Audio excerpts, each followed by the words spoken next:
Hello and welcome to the 2022 version of RiME Any.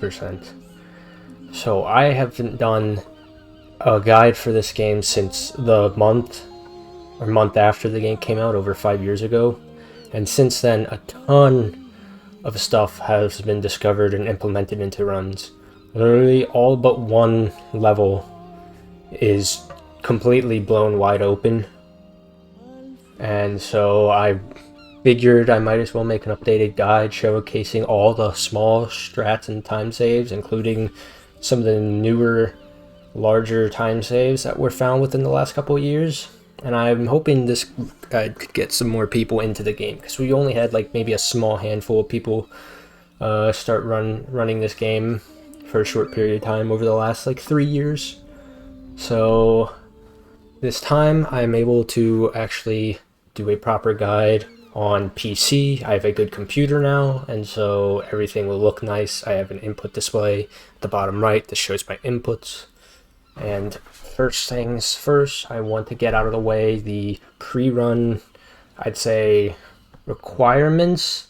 So in any percent, there's going to be 3 clips that I will show you. One that is in the first level, and then 2 in the third level. Those I haven't shown in the previous guide from 2017. These clips are insanely difficult to get on 60 FPS, therefore we play the entire run optimally on 30 frames per second. It sucks, but it's what you gotta do. So just really quickly, just to show 30 FPS for a frame rate.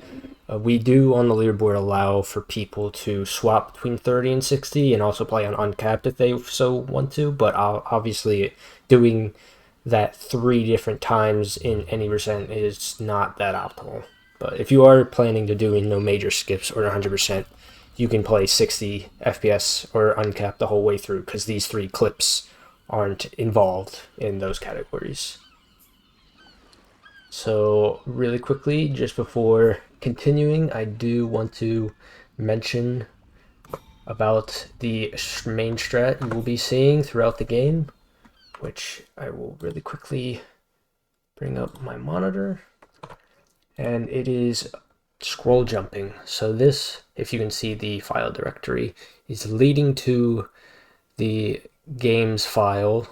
It was originally called Siren, so that's why Siren Game is there instead of RiME Game. But this is the input.ini file, and this is where you want to change stuff so that you can perform faster actions, or well, just actions you wouldn't normally be able to configure in the game. So right here on lines 30 and 31 are the important ones. As you can see, action key name jump for mouse scroll up and jump for scroll down. They're different when you load up the game and input something, because if you don't see anything in this input any file, all you have to do is load up the game and then just do an input, and then this entire thing should load up for you. But the 2 things you do want to change right away if you're on PC is on line 30 and 31.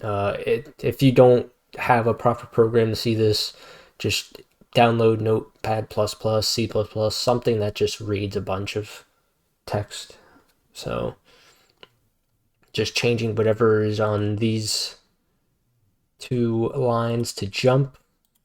And then also another thing, if you actually aren't a fan of the default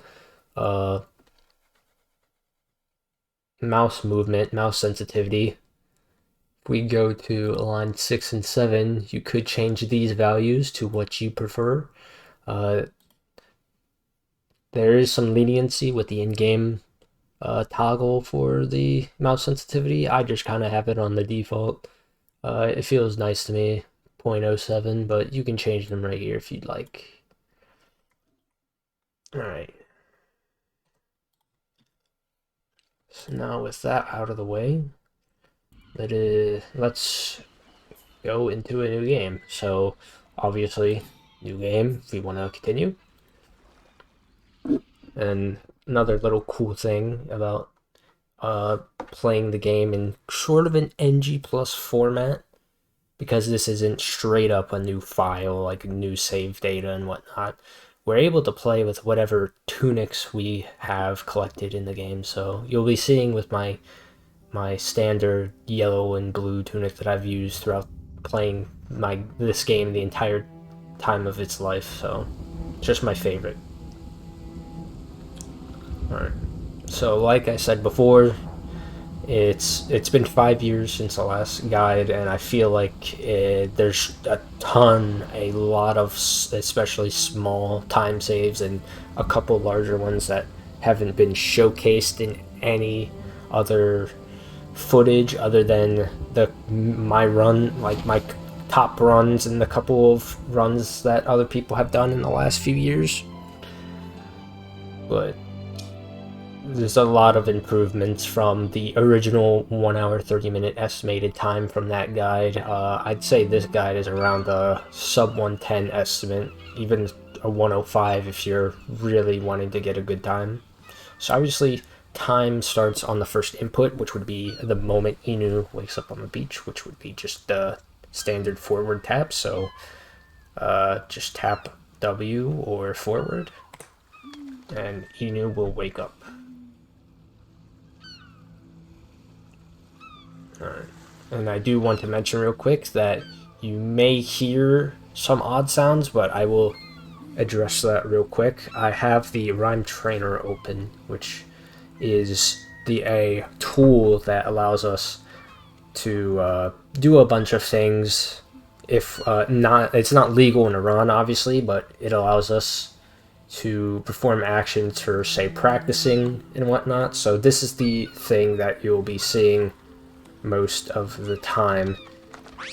So if you hear that, that's me setting a save or setting a position, and then I load back into it. So I didn't utilize this in the first guide, mainly because that was on console. So obviously PC is faster with scroll wheel jumping. But I just want to mention that I will be using the loading position tool a bunch just to showcase a lot of stuff. I want to showcase as many tricks as possible. So if I mess something up or want to show how you could possibly mess it up and how to actually perform it correctly, that is what I will do. So now we are in the first level, denial, and obviously right off the bat, if you have scroll jumping enabled, you can see on the input display, it's just forward and back motions all the way up to the rocks. And then there's a trick here that you can get up on top of this rock. It saves 1 second, and then it's one of the few time saves that I don't go for because it is really hard and not worth time save. And if we were able to play on 60 FPS, we call this a prop boost, we would be able to get launched further up, so it makes it extremely much more harder on 30, so I wouldn't recommend it. So I'd recommend just straight up jumping into the water right away. And obviously start scroll jumping.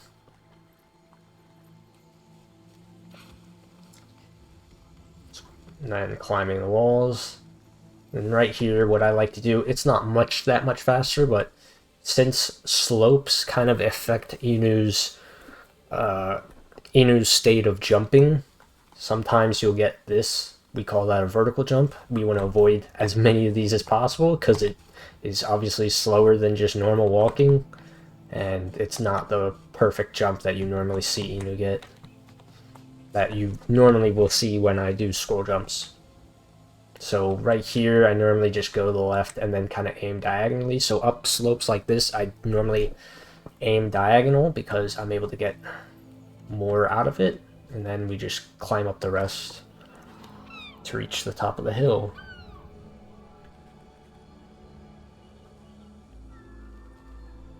Alright, and then continue literally straight forward. We're avoiding the fox statues to unlock / create the fox companion within this game, and we are going to be completely avoiding the puzzle for it.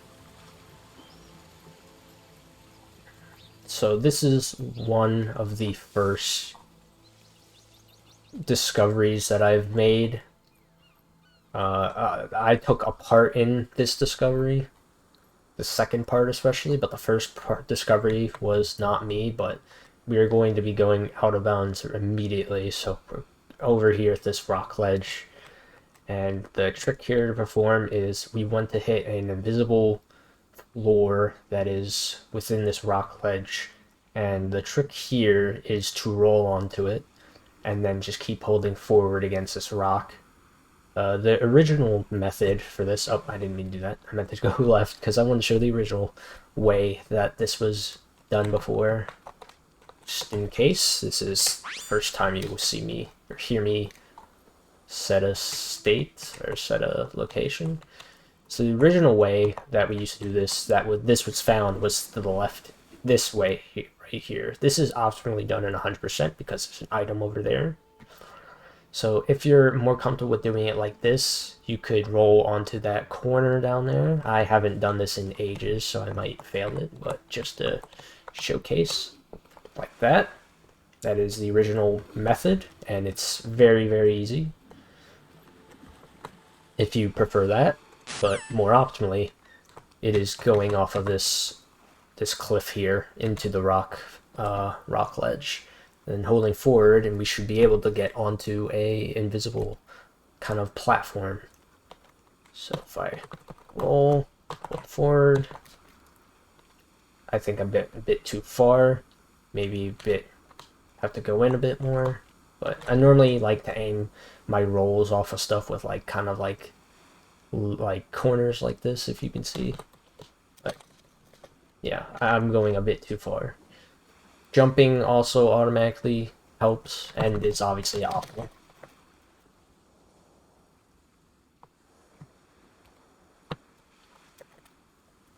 Actually, I think I'm going too far in.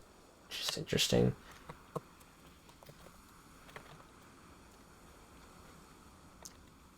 think I am going too far in, but this isn't one. This is, yeah, this is a hard trick, but it's not the hardest. That comes later in the run.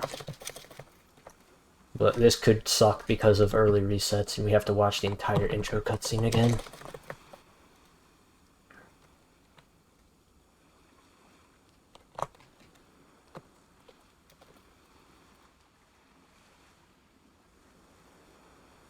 I haven't played in like 2 days. That's my last excuse. Yeah, I think I'm going a bit too far. There we go. Yeah, I was going a bit too far. So aim around the middle of that rock ledge, and right there I was lucky enough to be in a good position to jump towards the top of this rock so that I'd get a trip instead of landing on my butt, which obviously loses more time.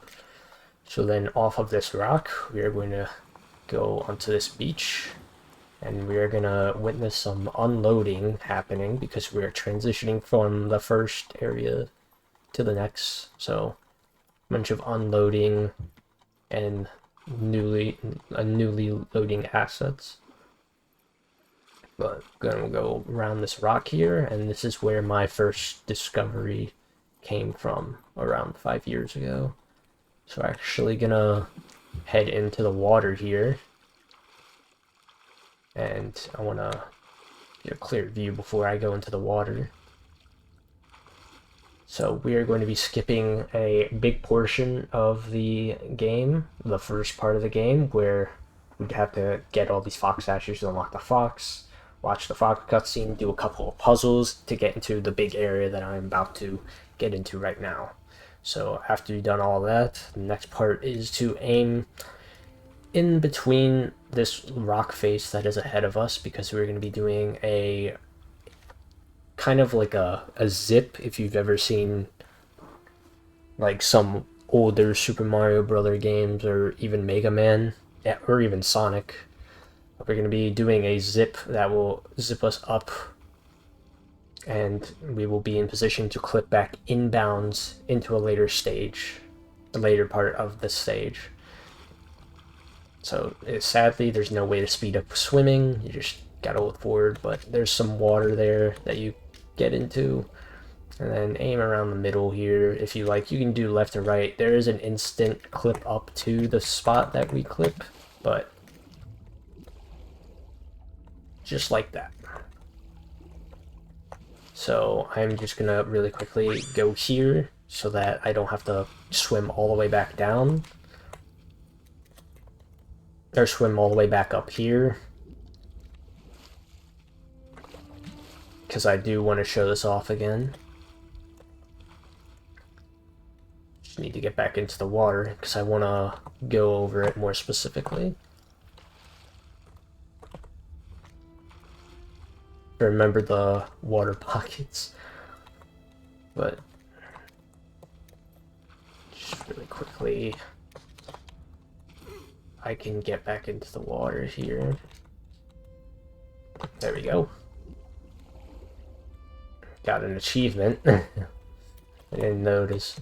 But right here, we clip because there's a ledge right here that we hold space on, and just from the small movements forward, it kind of clips us upwards for whatever reason. And then if we keep moving, I think I'm in the spot where I got like the instant clip, and now I'm in the spot, so I gotta hold back. Yeah, so it clips us up here, and this is the spot where we want to be at. So I want to really quickly jump out of here because I want to show the spot where you do want to clip at. So if we go here, we'll go the right corner, and this is insanely hard in 60, which is why we do it on 30. And we just hold forward and keep jumping, do some movements. There's no real specific thing to it. It's just go to the right corner, just keep jumping if you want, and eventually you will clip in back in bounds.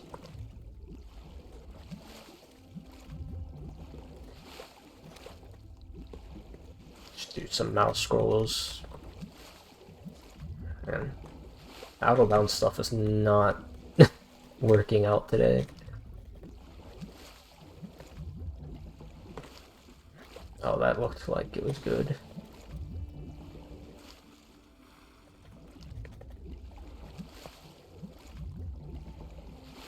There we go.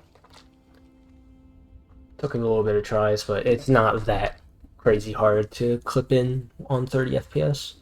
And where this takes us into the middle of the level, into the area with the two towers and the tree and the staircase.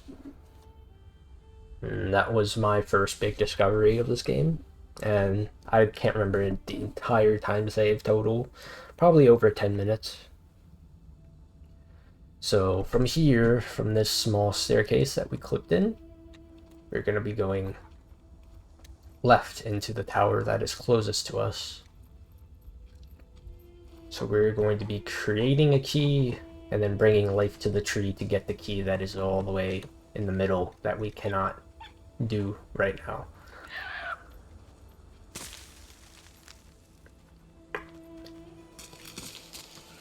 Alright, so now we go over here, gather some fruit. I don't know if this is a mango or what they call this, but now we throw it over, call the statue, and enter this area.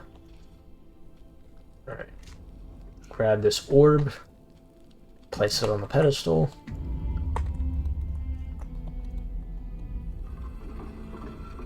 and then re-grab the orb, and then this is the first little cheese that you will see. Almost every... Alright, you're timed. Almost every puzzle, I'd say, at this point has a cheese or some small time save in it, which is really cool. So if you've ever bothered to see my 2017 guide, literally everything is almost different. Everything but like one level, and really the last level, because it's just kind of like an auto-scroller. But yeah. So grab the orb, and then we're going to cheese this by throwing this over.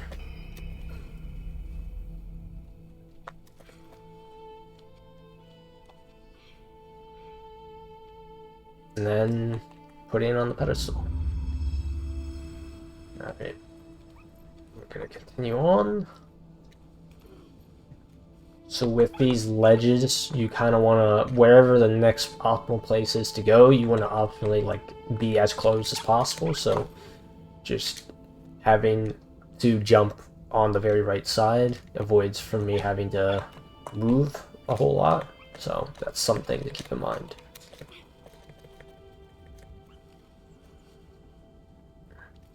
Alright, next cheese. With this puzzle, you go all the way up and grab the light orb, the orb that is all the way at the top. And then this cheese, what we do is I like to aim Inu with this corner and that corner together, because we're going to be chucking this orb across to place down there and later put on that pedestal. So this just skips having to utilize that right pedestal of the trio here for this puzzle. So if we do that, oh, accidentally, yeah, so I should mention with scroll jumps, because they're like instant inputs, and Inu does have, I forgot what it's called, but like maybe like analog jumps. The longer you hold, it's barely noticeable, but it's a thing. There are many situations where you want to avoid scroll jumping, like right there, as I just showed. There's a lot of places where I'll be using the spacebar for that complete like control of jumps. So this is one place for it. So I'm gonna do this again. Jump over and grab the orb. And we're gonna go down to the middle, go to the left, place it on the left pedestal. Jump back over here. Re-grab the orb, place on the pedestal, and this part's tricky. Doing a roll, get to this pedestal. I forgot the exact movements to like barely move at all. Put the orb here. Climb up to create this key here. So with these kind of like creation sections of puzzles where we kind of want to like match up one piece of the puzzle with the other, as you see with the light. It's slower on console because there's no two. I think you can move both the sticks at the same time, but they both have the same speed and they don't stack up like on keyboard and mouse.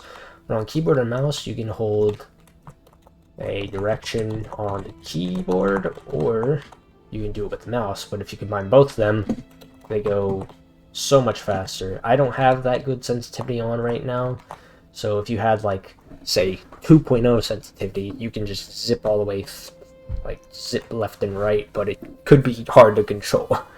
So where it was originally here on keyboard and mouse, do A and W and just sensitivity left with the mouse. And then if with console, it would just be utilizing the stick movement normally. Alright, that's the first puzzle done. So the fastest way down here is to get onto this ledge from a roll, and then roll down onto the stairs so that we trip and don't land on our butt, because that will lose time. So when we're falling off stuff, we want to try to trip as much as possible, except for points where we can't and it's unavoidable.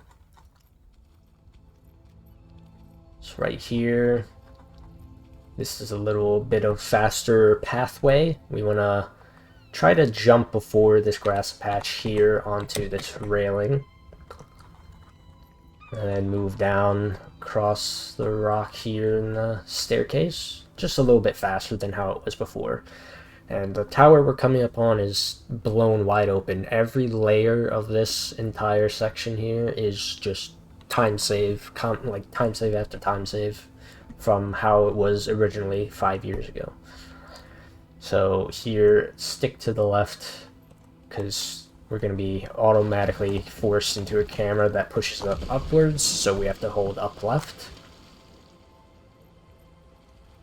So So right here, I'm going to do another location save because I want to show off a little skip that avoids you from climbing down here. And look how slow this is. This is intended and to make it across this gap, but I'm going to utilize a double roll strat here to land on that ledge and be able to just walk and jump across the gap. So there's been some setups for it. I think this setup is very good. It's much harder on 60 FPS because the rolls go further, so it could be unpredictable at times, but on 30 FPS for any percent, it's controllable. So with the double roll here, and then when we're on that ledge, as the camera moves us around this direction, we'll be faced towards the little cliff, so should catch us. But I haven't done this on 30 FPS in a bit, so just a double roll. Oh, that's not what I meant by landing on the cliff. There is a little bit of landing, so you could save yourself like that if you mess it up. Just really quickly. Alright, well, I mean, that's kind of like another way of doing it. Just got lucky, but I do want to show off the double roll. There we go. And just holding forward, if you position your rolls right enough, should just land you straight on the ledge. And then you just hold left and jump. That is a little time save there. Alright, next section is the first layer of this tower. So this puzzle has a time save that saves 16 seconds. So instead of calling this statue to climb up on this platform to go over there to get one of the, you'll see later on in the next layer, pushing piece, I don't know what they really call it, but that you kind of put on these pressure plate platforms. We're gonna completely skip that by being around this area and just calling these two statues. They are both called rather than one of them, mainly because this one gets this platform moving upwards, and this one, calling any one of these four statues locks the camera, and if we were to do the skip with only calling this statue to get up, we would have to wait after calling another statue because the camera would be locked, and we don't want to perform the skip with a locked camera, so that's why we get it out of the way here. So I call them both, climb on this platform to get up, and now we're up here, and now for the skip. So here we actually can call this this statue from up here somehow. And so what we want to do is have a position that allows us, as you can see, it lights up these three statues. We want a position that lights up these three statues. We could do the first and second one where I am in between, because we're going to be running across this plane of the platform here to call that fourth one. And there is some leniency. This isn't that difficult to do, but the trick here after getting this lined up is because of how the shout input is kind of like the animation is within the first frame. We do want to be walking before we do the shout input, so it's just the holding before doing the shout input, because if we do both of them at the same time, as you can see, I'm not moving. So that's something to keep in mind, and especially for another trick on the top of the statue. So what you want to do is just have a good position. I always aim it around kind of like in between this kind of like pedestal part of this platform and then kind of like the statue, I guess. It's a pretty good position. And for the statues to light up, it's also dependent on the camera. So this is why the camera is in this position, kind of like down angled. So now all I have to do is upright, which is WD, and then shout shortly after, and then do some jumps over, and then get over to the other side to shout at that statue, and that just completely skips this entire puzzle. Just like that. So now go up.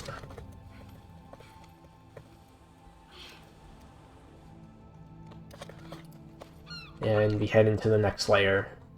So this layer, what we do is bring this orb on top of this skull, push it over here far enough to hit that statue, which activates this kind of turntable for statue that's hidden behind there. And there is a small cutscene skip.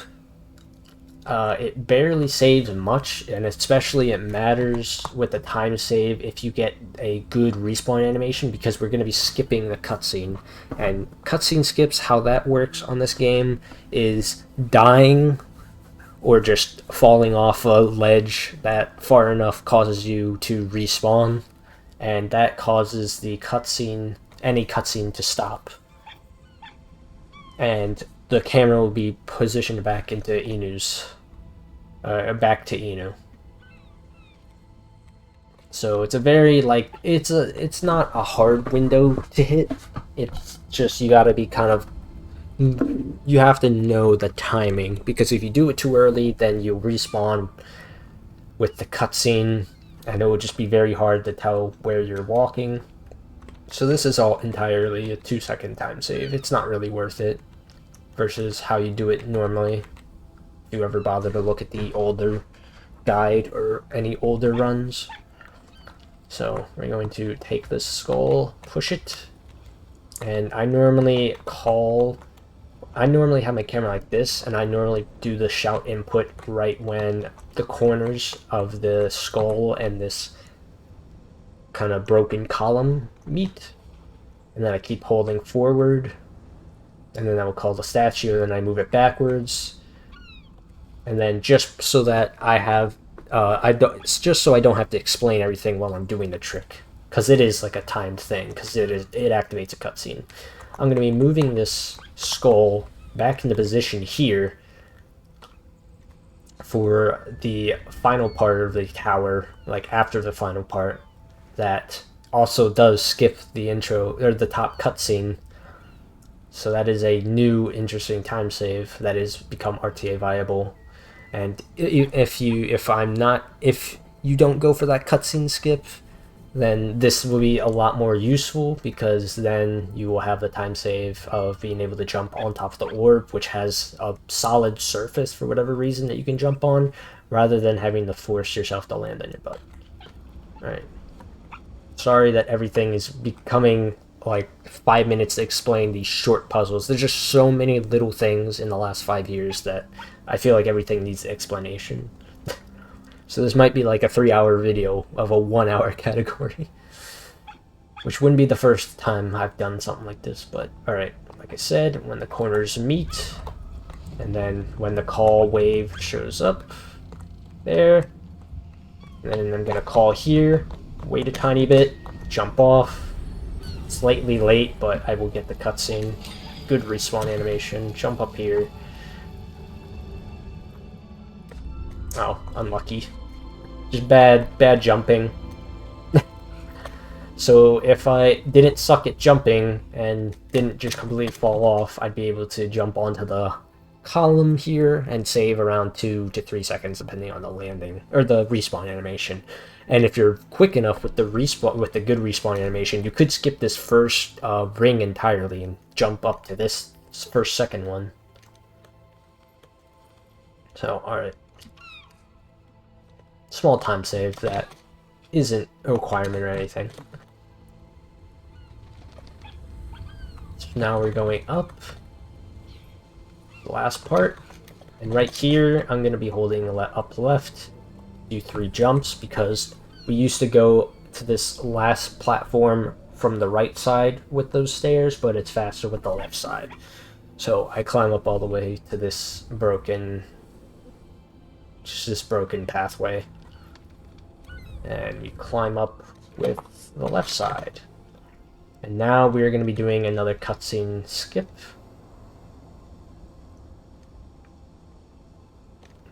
So there is a RTA viable setup that has been made.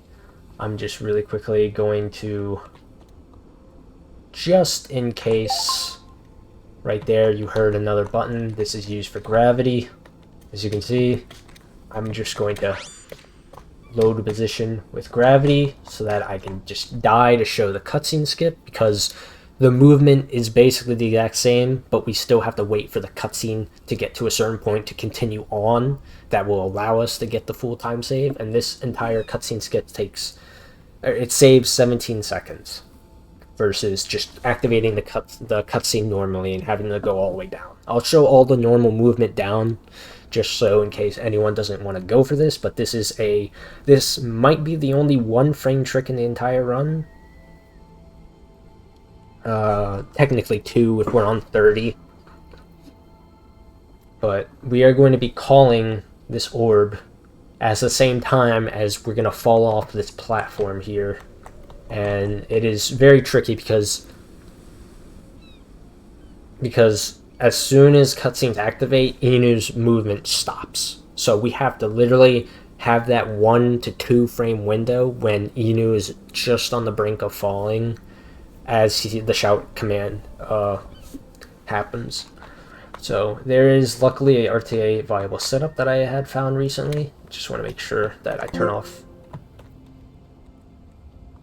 gravity. So the setup here is from this side when we get over to be able to get up front onto the platform. So this long jump here. And then from here, what I'm going to do is I'm going to buffer left hold. Obviously, this is a lot harder on console because there is no digital keys that you could use.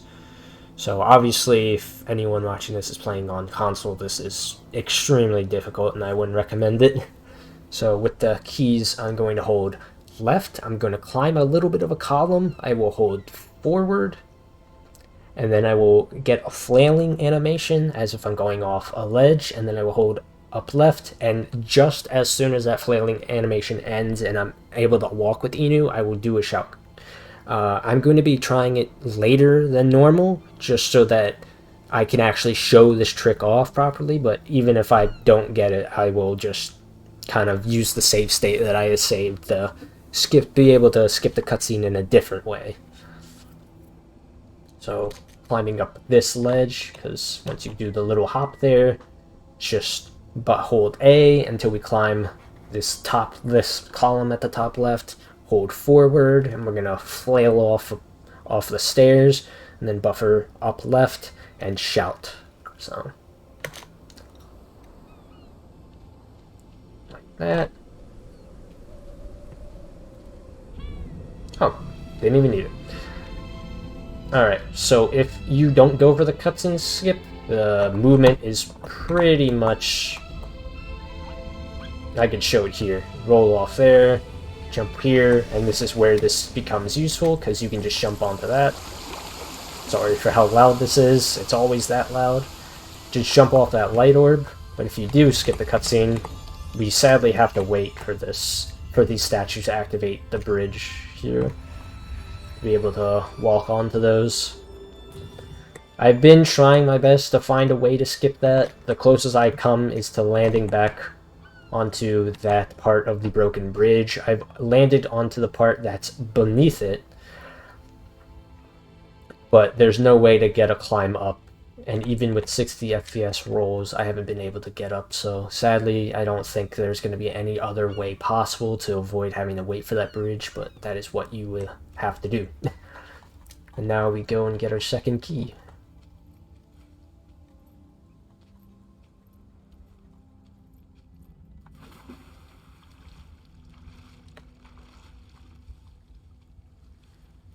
Alright, climb over and grab our second key, head over this kind of weird statue to put the keys in.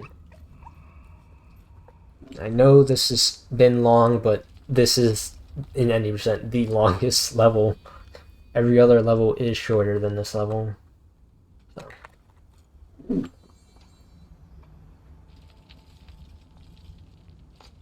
But, yeah. that's this area done, and now we do one more trick, and then practically that's the end of the level. This staircase is terrible. It's one of the worst staircases in the game because it is insanely hard to get a good jump out of it. It's normally almost all verticals. That was 4, that was really good, so I wouldn't recommend doing anything. What I did there was go diagonally because, like I said, going up slopes where vertical jumps are more prominent, it just helps. So right here is where, you know, a console runner would benefit with being able to have that better angle rather than having to tap right occasionally like I am, but it doesn't really make that much of a difference.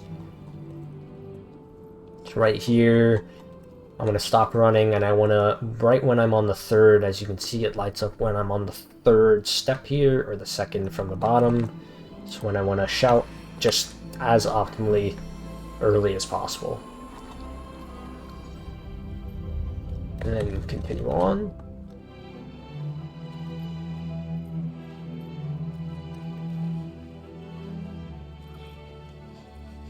Find more stuff. We haven't even gotten to the jank yet, so there's going to be a lot less puzzles very, very shortly.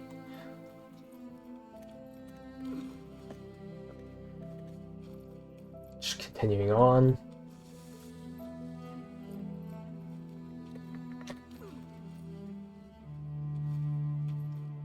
Alright, the next trick here really is the last trick of the level. So if anyone remembers this sundial puzzle, where you kind of change the way the environment looks by changing the time of day. As you can see, sundown, sunrise, moon is up, and obviously the puzzle right here is to line up the shadow of this statue on the left with the decal or whatever on the background, and then obviously on the right, you as Inu get on top, and the cutscene activates. Now there's a trick where we can actually allow the ball to continue rolling on its own to be able to activate this.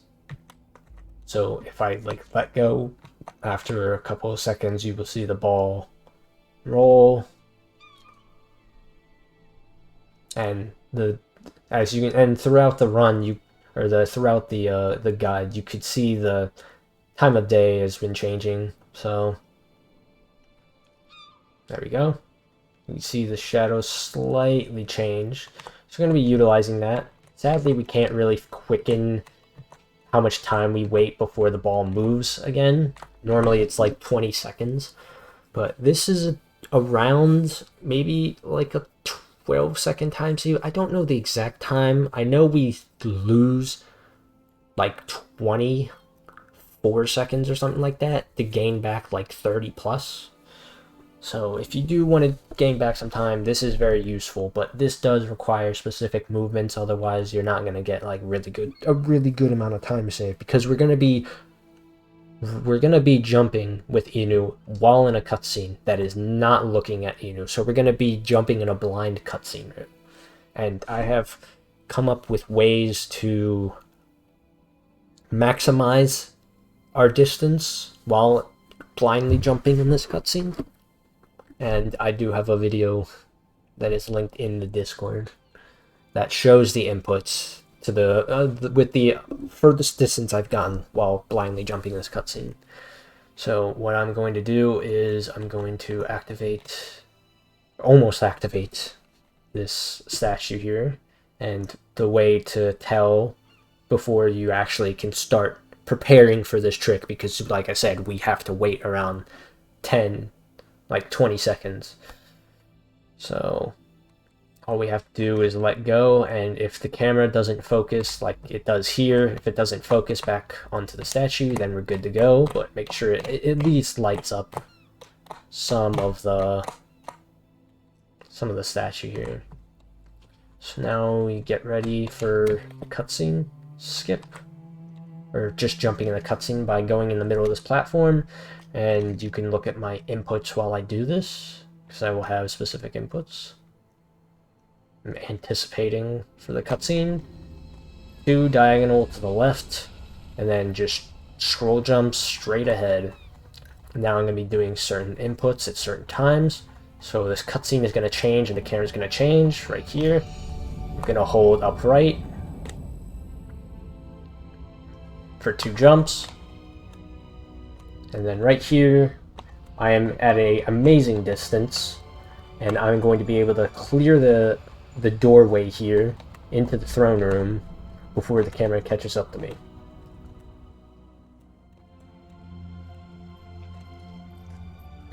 It's just like that. So normally you would just sit on that pedestal, as you saw Inu in the cutscene. The model was there while we were crossing the bridge.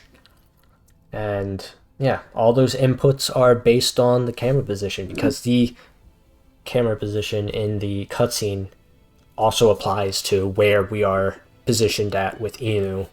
So that is why you saw me do like an upright for 2 jumps, and then I stopped because it was completely white and I had no clue where to go at that time. And then when the cutscene comes back to Inu on the platform, the statue, or on the pedestal, I did another down input because we are facing away from where we're going. I did a up, down, right input just to position myself back onto around the middle of the bridge, and then another couple of down jumps, and that allows us to get, hopefully, every time into the throne room here. All right, that's the last trick pretty much. Just have a little bit more of the level to go. Just a lot to take in. Like I said, almost every puzzle and just every section is cheesable. All we have to do is find some big discovery in the 4th level, and like any percent is like completely shattered. There's not much more we can do with this level. After my discovery of getting back inbounds into that area with the towers, which we call early towers, people have speculated trying to just avoid those and get onto on the big long bridge that go towards the sundial. There's an invisible wall there, a long invisible wall, so doing that is insanely hard and wouldn't really work. And we can obviously swim out there, and there's no way, like I did with my trick that I discovered, that there's no other water that can carry you up or any way to clip you up into the Tower of Grief, as we call it. Alright, so now after going to the right, breaking a vase, and entering this kind of hideout, now we have the Dark Labyrinth, and pretty much the route is set in stone because we want to make it over that staircase. So we take it right, and just continue on.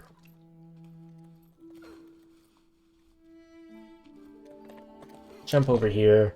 And another good way to avoid extra time loss, say if I'm going at a grabbable ledge from an angle with the camera, oh, that's weird. I want to stop holding a direction, because that will cause me to, as you can see, me buffering jump, and I moved over one. So for stuff like this, you want to just let go of a direction, just so that you can instantly jump up. Just a small thing. And then do a little loop around, and now we're here. Alright, this is the last real trick. So there's a small staircase here that we have to go down. The fastest method is to try to land and trip, just in case, because I do want to show it off. So the best method I have come up with is rolling off of this second staircase and then kind of holding back so that we trip. Like that. And if you do it good enough, you'll have a good position that trips you right into this ledge, or this doorway. And then here's another place where it's really good for an analog stick. There's only very few places where analog stick is obviously much better, but throughout the course of the run, if you're playing on keyboard or PC, and you play with, if you're playing PC, it is most optimal to be moving with the stick. And then for stuff that requires those digital inputs, like the keyboard, then that would be the optimal. The second place time in any percent that person, Avasam, uses, that's how he played with stick movement on PS4 controller, I believe. Utilize WASD whenever and scroll jumps. So that is the most optimal. I kind of don't like how it feels, so I prefer normal traditional WASD on PC. Now we have this long cutscene. There's no way to die. There's an invisible platform, or invisible just wall here, and the cutscene activates like around here, so there's no way to skip that cutscene. So now here's one of 3 spiral staircases we go up. 4? I think it's 4. No, we go up 3 and down, half down 1.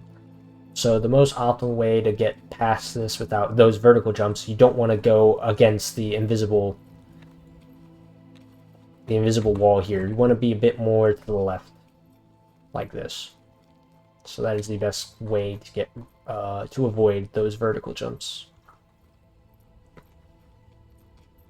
And then we just head on into the next level. And that was Denial, the first level. A lot of trickery and skipping and cheesing, but you haven't seen anything yet, unless you have seen runs of this game, because the next level, Anger, is just like in the 2017 guide, practically the exact same, because we are going to skip the entire level. Right. So now we load into a memory,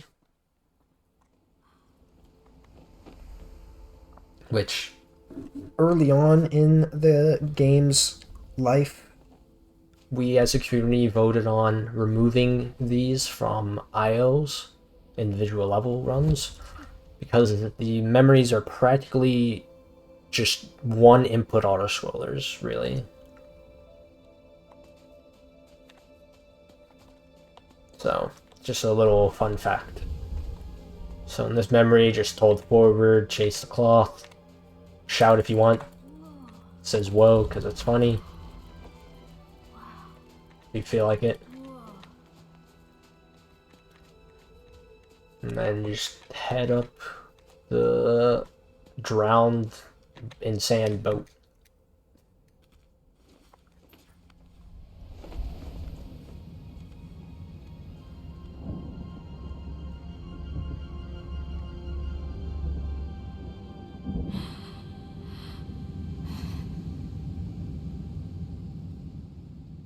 Alright.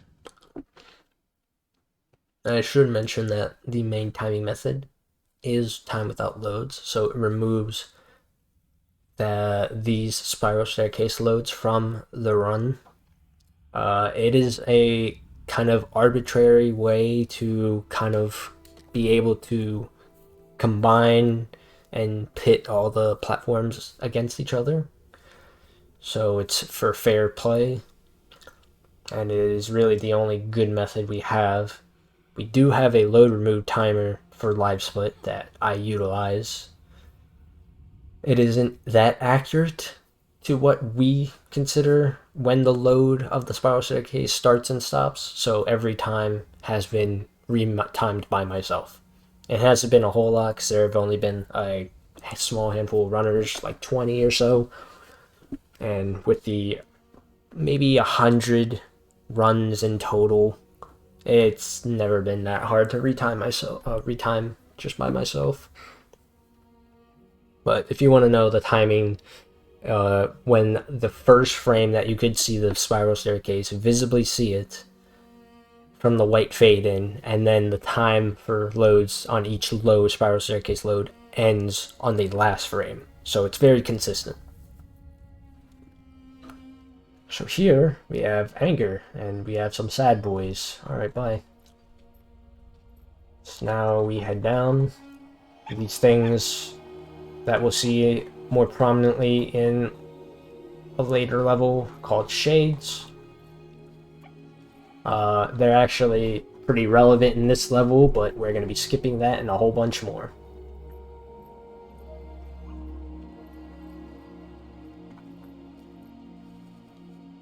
Sometimes there's just some weird geometry that you just so happen to land on, and it just gives you that vertical jump. And the stuttering is because of the multiple inputs that I'm doing per like jump.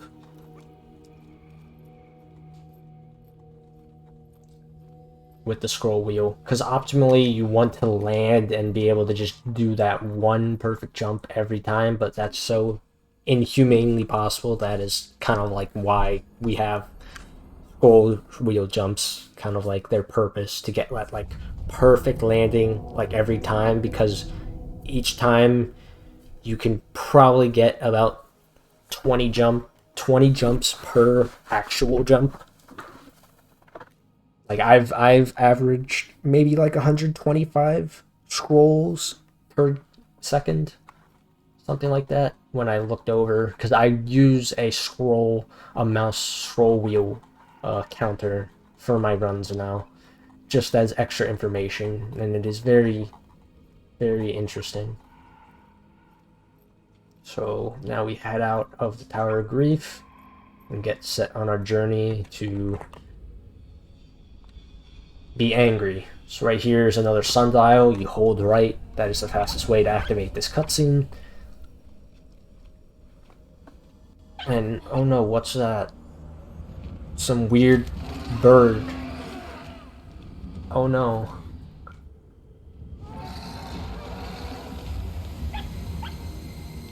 Oh no. It's taken the sundial. Whatever shall I do?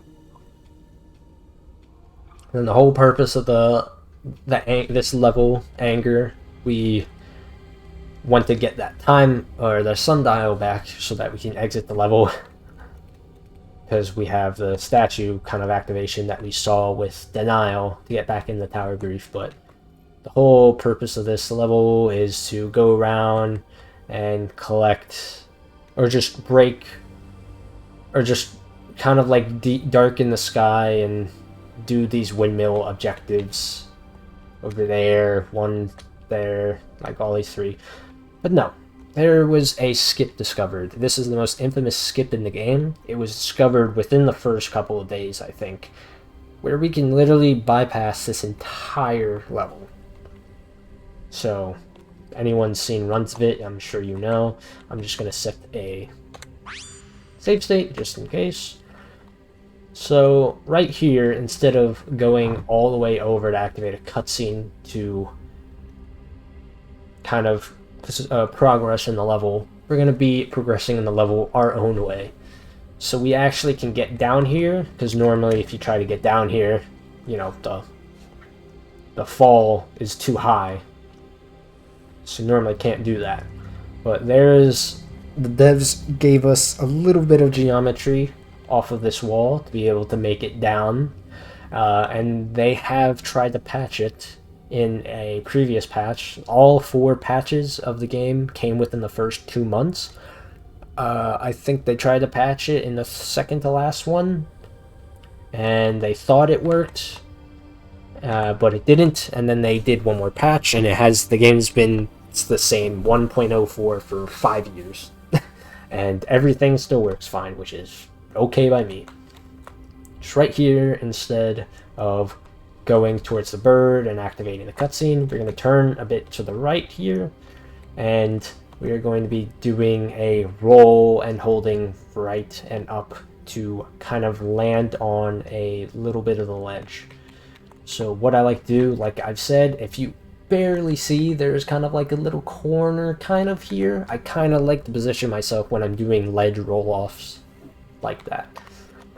So all you have to do is just roll, kind of go a bit to the right. You can see the input viewer if you're confused, and just keep jumping just like the very first out of bounds in denial, and you should be able to make it down.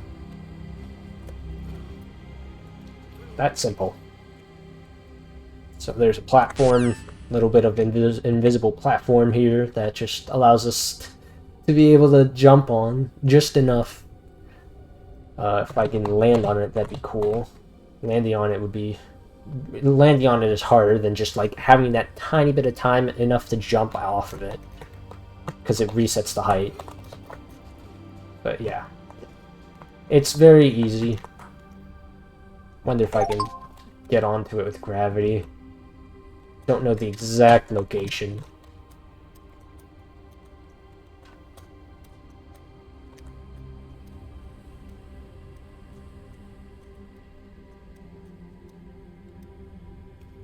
Oh, there we go. Didn't know it kind of clips in, but yeah, this is a thing that they did not know was in the game, and found extremely quickly.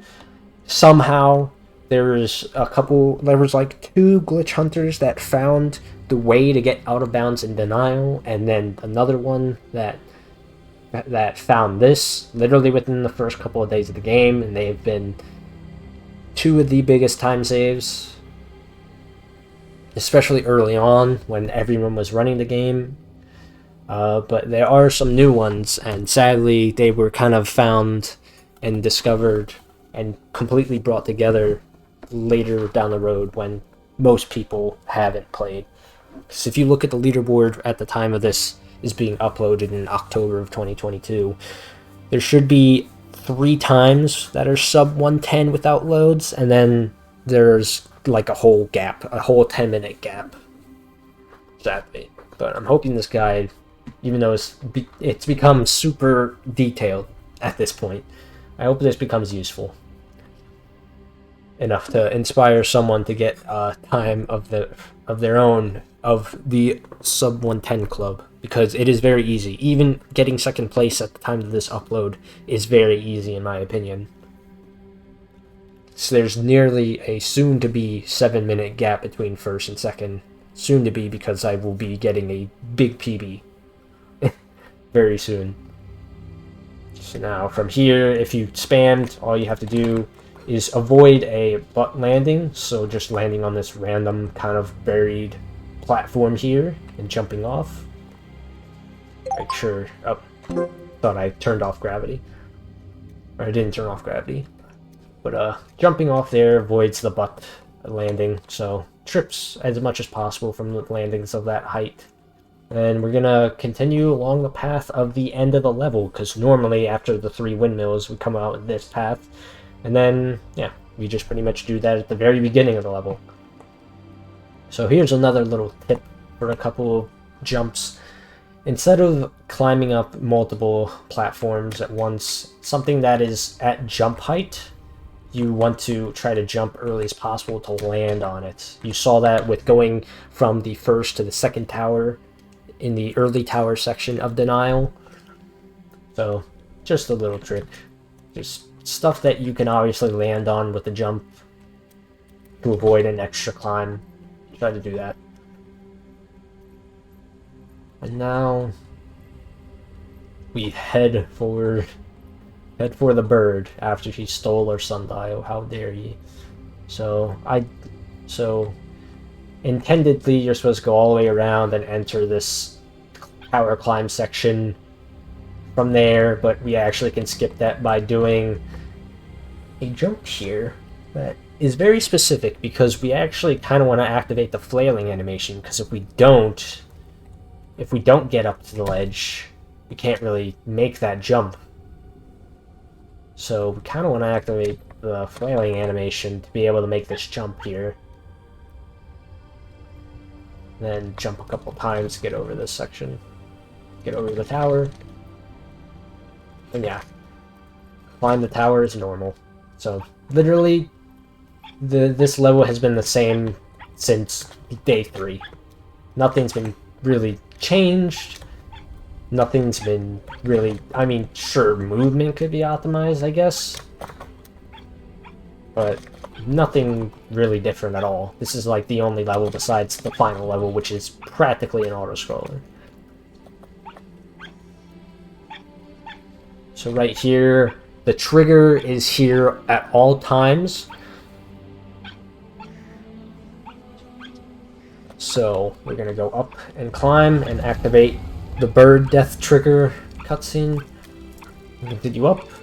And there's one more little trick before I climb up here, because after you climb up this section and get to the top of the tower, after like maybe 2 seconds, the closer you walk into these shades, Inu will kind of do kind of a scared walk, and we won't be able to climb the ledge. Because we want to climb up this slope that's to the right up to the sundial that was stolen from us. And we want to kind of be as far away from the shades as possible.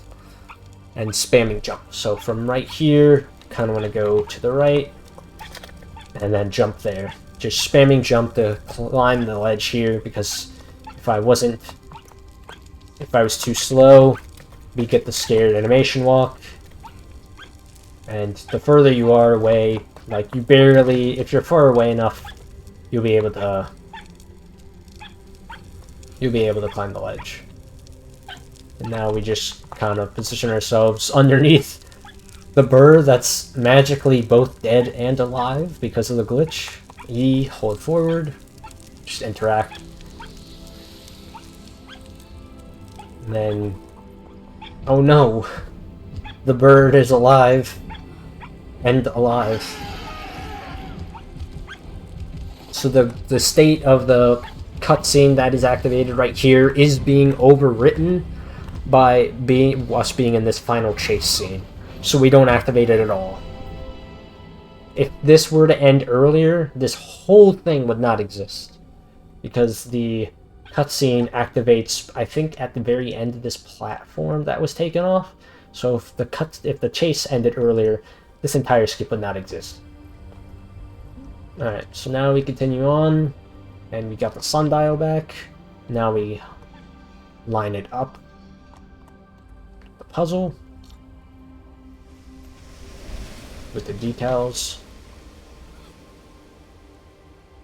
Activate the door.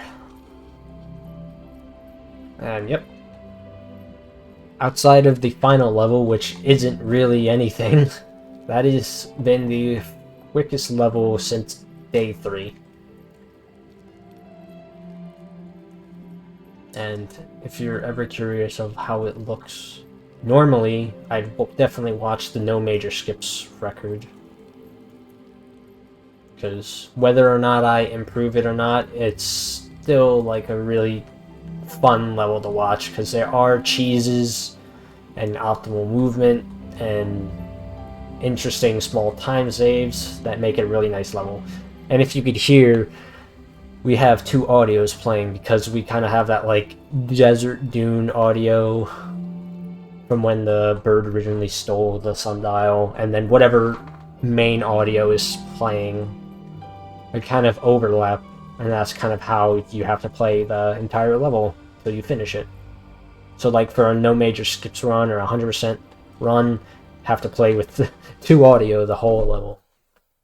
Alright, so that was Anger. For the quickest level in this game, besides the final level, which is actually just nothing. Right here, this is where PC people with have another advantage with this memory.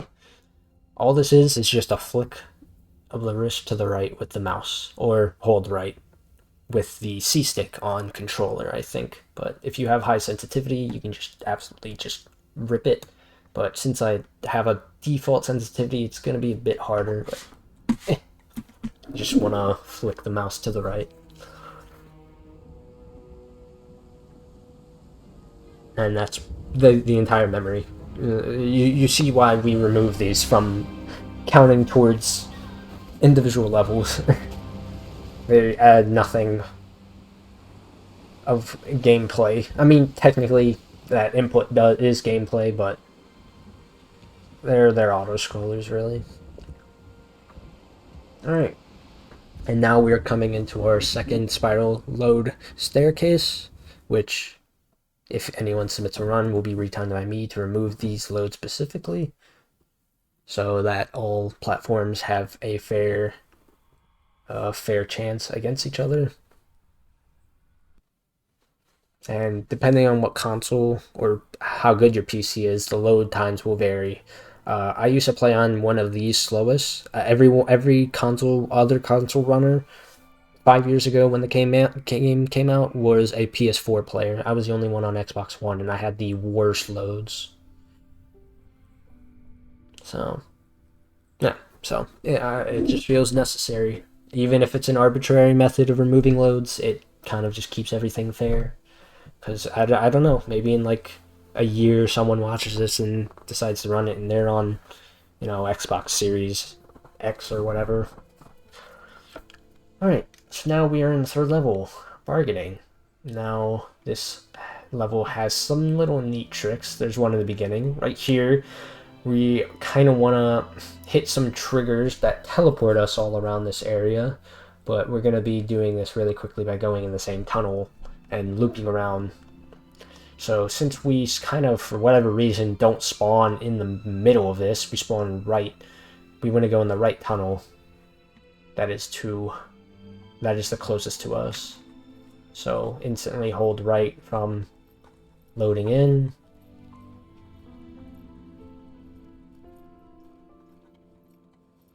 And then this loads us into another part of the room, but the triggers actually extend here.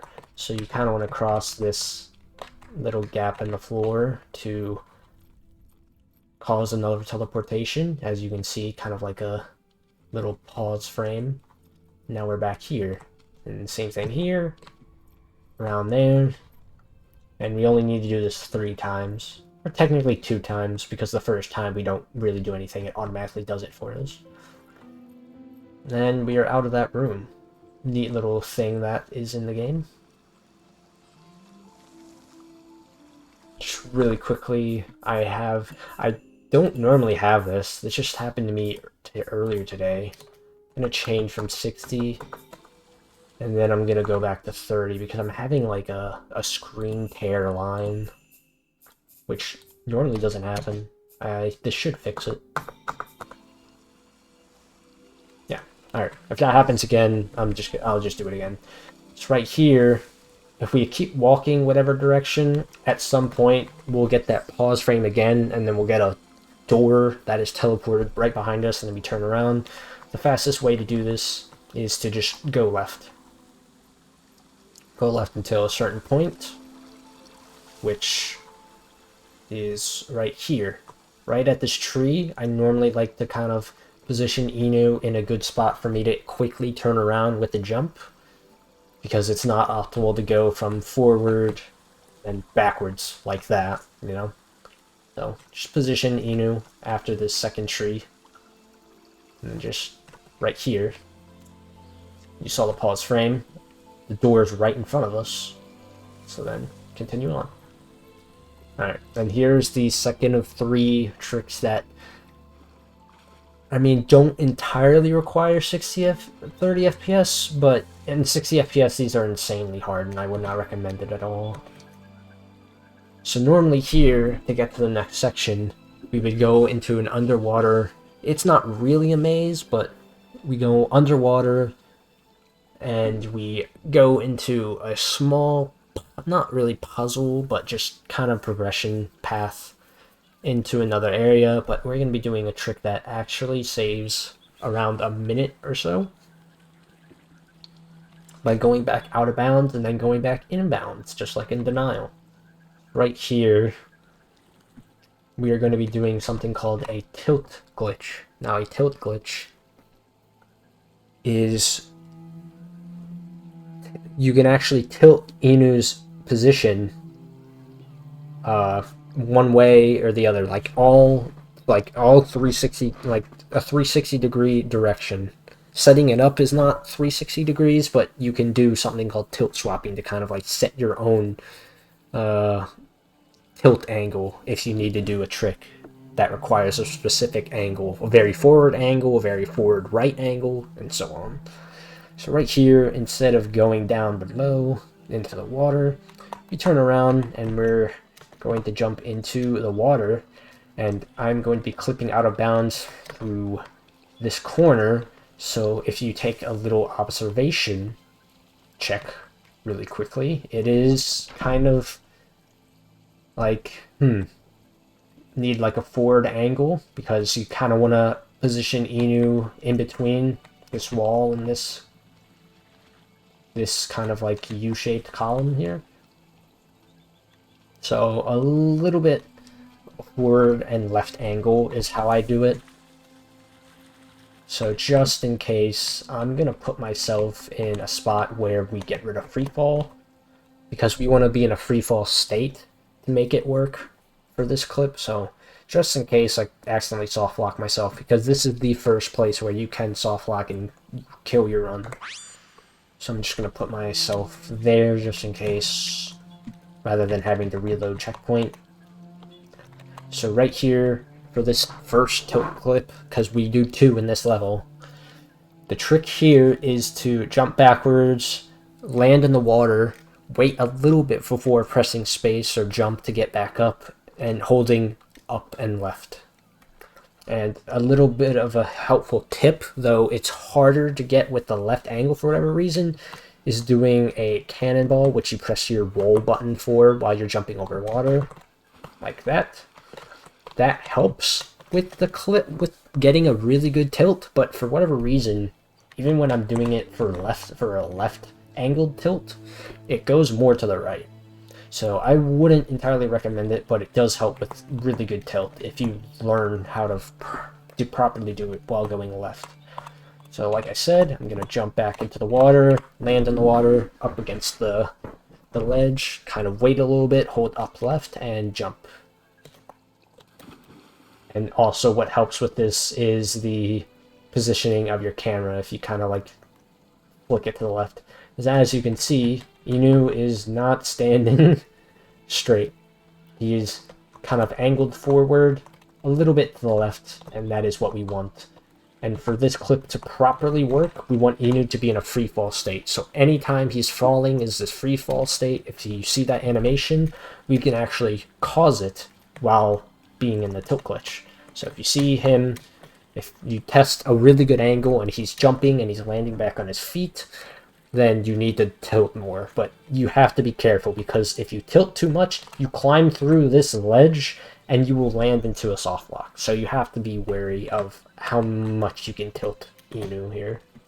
So luckily enough, doing this stacks on top of each other, because if you don't do it and you land back in the water, that is how you get rid of the tilt. Another way is to do a roll, which we will do for the second tilt. So if you have a bad angle or whatever and want to reset it, just more optimal to roll than to land back in the water. So now, actually do it.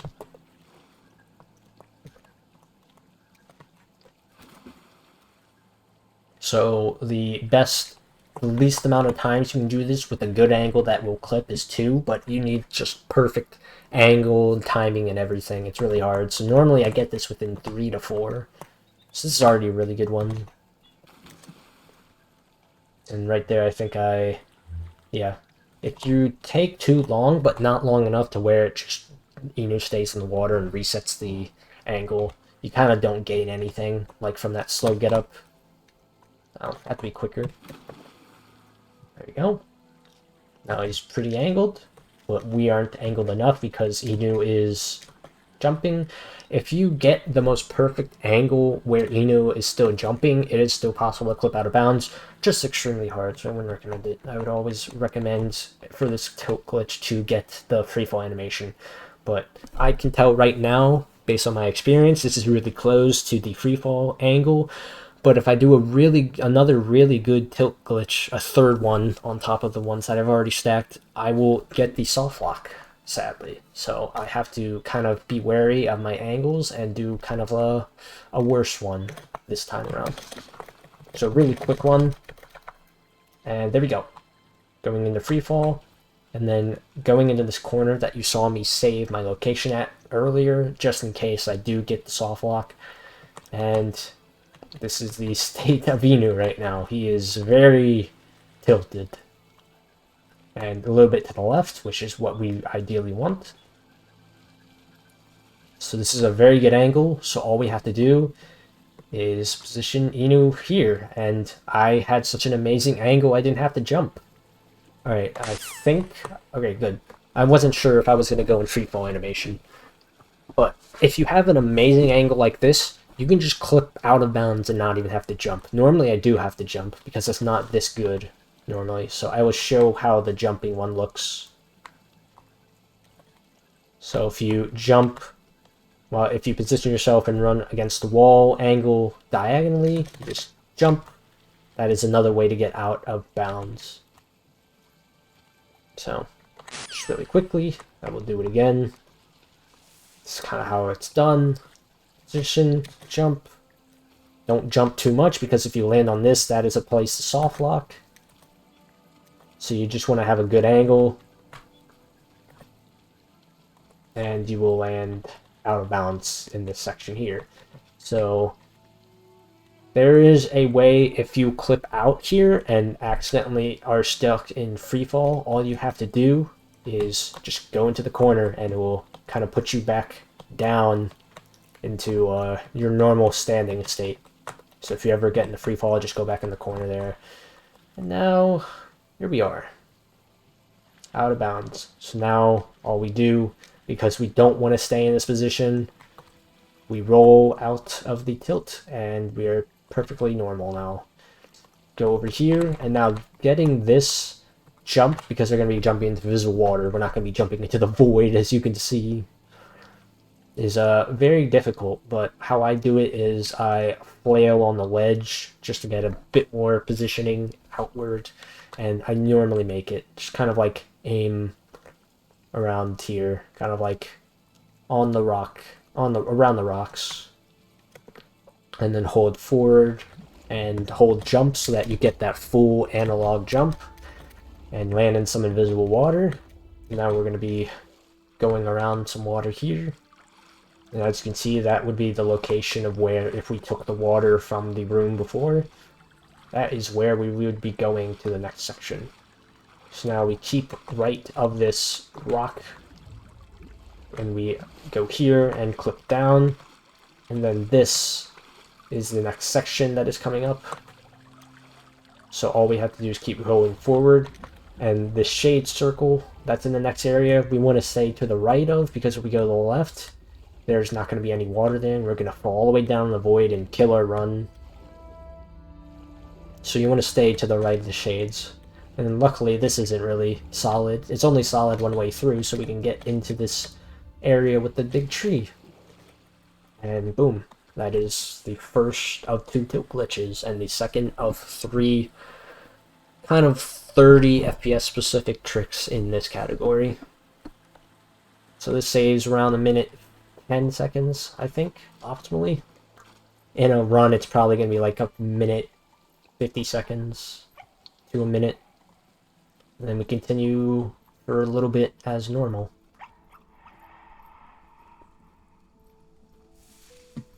So, tilt glitch found by Jado, a runner who only ran no major skips. Very big in the glitch hunting this game, has found a lot of small, interesting stuff, and that glitch, that tilt glitch was his alma mater, really. So that led us to be able to find neat little things, and especially do 2 skips of this level, because we will be doing the second one very shortly. And it is, the whole sequence is a little more complicated. It's right here, this light orb. We have to get close to that kind of like night pedestal to open the gate. A little kind of trick here is, you know, obviously the run speed with this is slower than if you were to be normally jumping. And this actually, let me just get rid of it.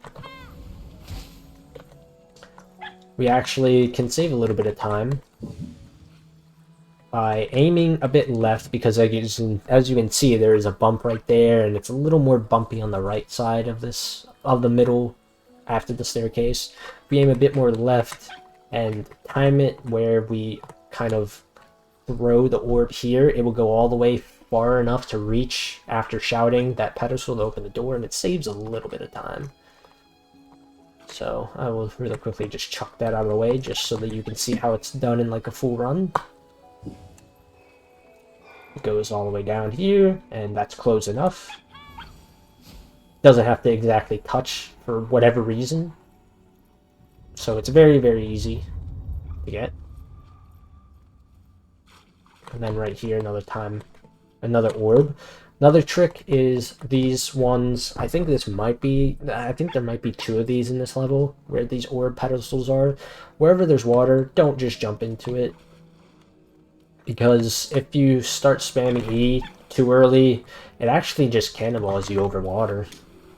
Like, the interact button normally doesn't do that, but over this kind of water it does. I don't know why. So normally you do that with the roll input. So you kind of want to be cautious with that, especially. So not spamming E there.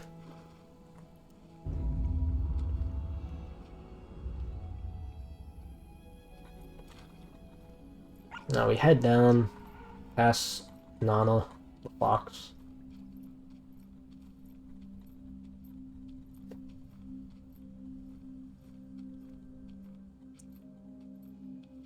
And now we are in a cemetery, really, of these friendly, previously alive friends called Sentinels.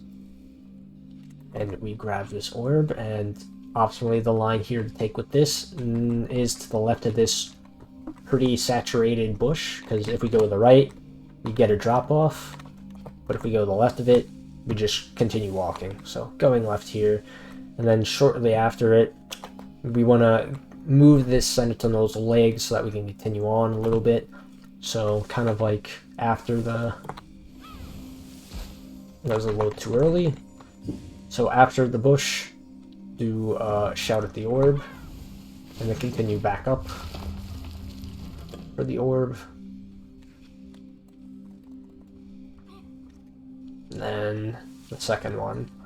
And then the shout input is just before, the optimal shout input is when you're moving forward just before the Sentinel's kind of kneecap. And then that activates a Sentinel that suddenly is able to be revived. And this guy's gonna come on actually, no, he's not gonna come on a super small journey. I'm not gonna spoil what happens, but yeah, so now we follow him. Like, oh, we brought something back to life. How cool. Let's go follow it. So with this staircase, it can be janky at times just based on how you're positioned and looking. So obviously going diagonal can help, but you can get away with like shorter jump timings. This staircase is really bad when you're aiming straight, so right there I aim diagonally so I can get all my jumps out instead of getting potential vertical jumps. Now we're in a cutscene. I don't mind the not skippable cutscenes because this category is around an hour long now. But they take up so much time. Like gameplay to cutscene ratio might be like, I don't know, 50 to 10. It's kind of a lot of downtime, but especially it's kind of fine with me because there's a lot of demanding tricks. Like anger skip isn't really that bad, but like some of the little time saves and whatnot, denial, having a small break from that is really nice. Having a small break from that tilt glitch, the first tilt glitch, is nice, especially when you get a run past it because it can soft lock very easily. So sadly our friend died, and he's like, oh, there's more that are kind of like frozen away. You need to revive them. Here's how you do it through a interesting montage. So now we gotta go and revive his friends. But we're gonna be skipping reviving one of his friends, which normally throughout the rest of the objective of this level in the progression of the story, we're going to avoid going up all these staircases real quick because we can take a more optimal path to get past all this. We're going to avoid the main story because we're going to be doing what's called half bargaining skip, which, I mean, by the name of it, you can tell what's going to happen. This is another one where if you spam E, you could kind of cannonball in, so be careful there. Call right here. Get past the shades. So I'm going to be skipping half of bargaining. Literally, half of bargaining is going to be skipped. So this trick, this intended strat here wants us to go in a little ring around the rosy with this shade to grab this orb, and then activate it to kill off this shade, and then to grab it again, and then kill off these shades. But we can actually climb over that ledge just before the animation of the shade, where the shade is kind of like sucking our soul out of our body, which is pretty much what it's doing. So we just kind of ignore this one here and kind of position ourselves just before being able to climb the ledge against those shades, but we're going to be in the position where they're going to be able to suck our soul. So how I do it is the timing is literally right when the shades, like just after you see the animation of them sucking Inu's soul out, that is when you do the jump, just to skip this little kind of like figure it out puzzle thing with this orb. So we just ignore it completely. And I'm going to position myself towards the ledge, wait until the sucking animation happens, and do a jump, and that just kind of skips all of that, as you can see. And then continue on as normal. Avoid this shade going around. And right here, do another small skip where normally we have to climb this staircase to get over to avoid these shades, but we can actually just cheese this and go over, because if you can see, we can kind of hop on that little bit of that like hump on this platform to kind of go over the shades. And the way to get onto this platform is actually the top of these crystals are solid, so that's how we're going to do it. So it's not the biggest time save, but it's a decent one, and it's not that difficult. So just jump here, jump on this, jump over, and here we are. Alright, so normally here we would progress through the level, go through a bunch of puzzles, revive a sentinel, create a sentinel, and then bring him all the way back around where we were to revive the very first sentinel, and the last puzzle is in that room. So now, the whole deal with half bargaining skip, we're going to be utilizing a tilt glitch, and we're going to be taking that all the way back to that room where the first sentinel was revived, and we're going to be clipping out of bounds, and then clipping back in bounds to the final puzzle. So that is the whole gist of it. And this was all brought together by a couple of minds, including myself, and it took about 2 days after the initial idea was brought up, because the pieces have been set, because there was the tilt glitch that was founded. I think way before that, I found a way to kind of do a skip later on in this progression of this entire skip, with the clipping back out of bounds properly. So right here, instead of progressing as normal, I'm going to be taking this orb. If you're a really good shot, you can just throw it like that and have it positioned in between those rocks. But I'm going to be more practical and show you the drop method.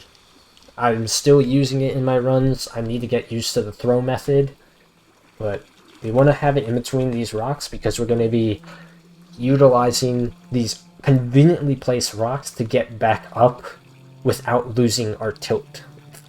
And we're going to be using this to kind of be able to get back over, as you saw, to cross over these shades was possible because there's just not there, for whatever reason we're able to on that side of this platform, and we kind of need to get there without the shades interrupting us, and this is what this orb is here for. So what I'm going to do is just lay it down in between, kind of push it in between the rocks right there, and we're going to come back for it in a little bit.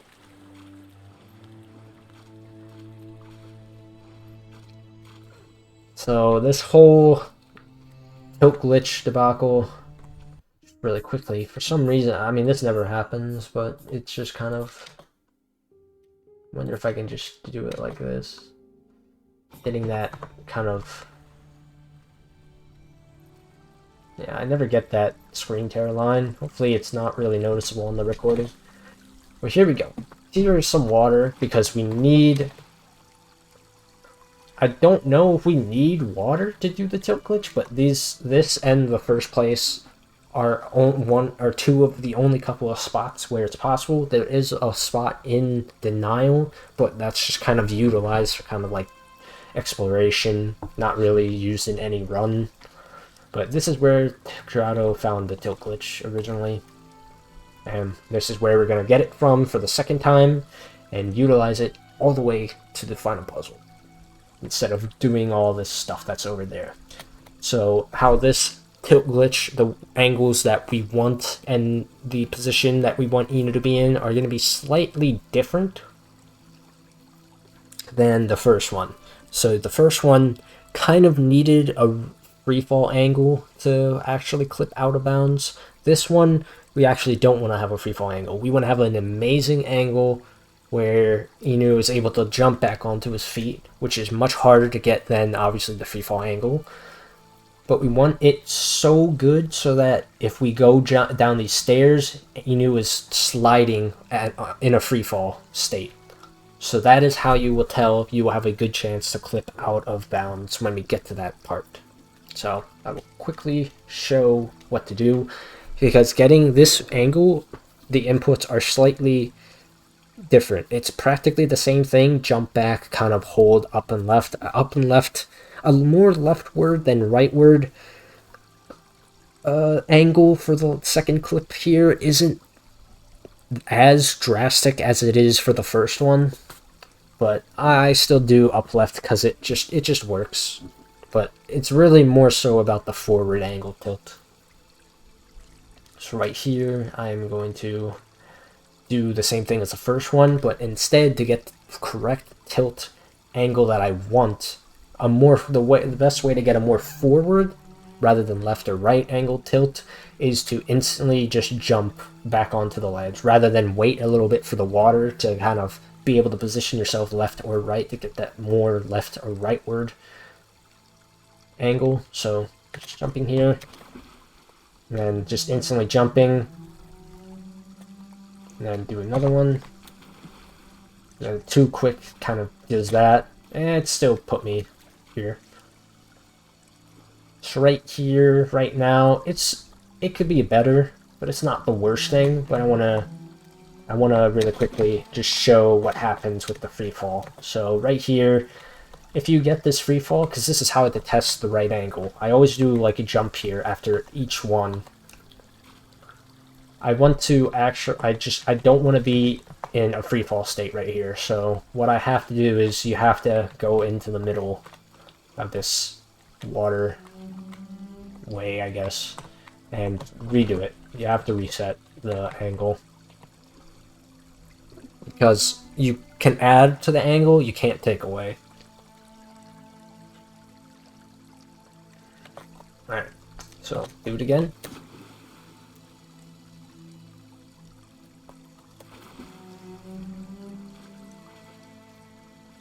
Almost good enough. See if this is good enough. That is, yep. Alright. This should have a chance of insta-clipping in. So, this is on the brink of a refall angle, but as you can tell, Inu is jumping back on his feet. And we have a really good forward angle. So now we're gonna jump over back and head back down to the orb. And if you have this really good angle, but you don't have Inu's freefall animation when sliding downstairs, gotta go back up and redo it. You have this. It's like, it's not the only way this clip out of bounds works, but it's just the most effective that I've found. So right here, you can tell going downstairs, Inu slides, and there we go.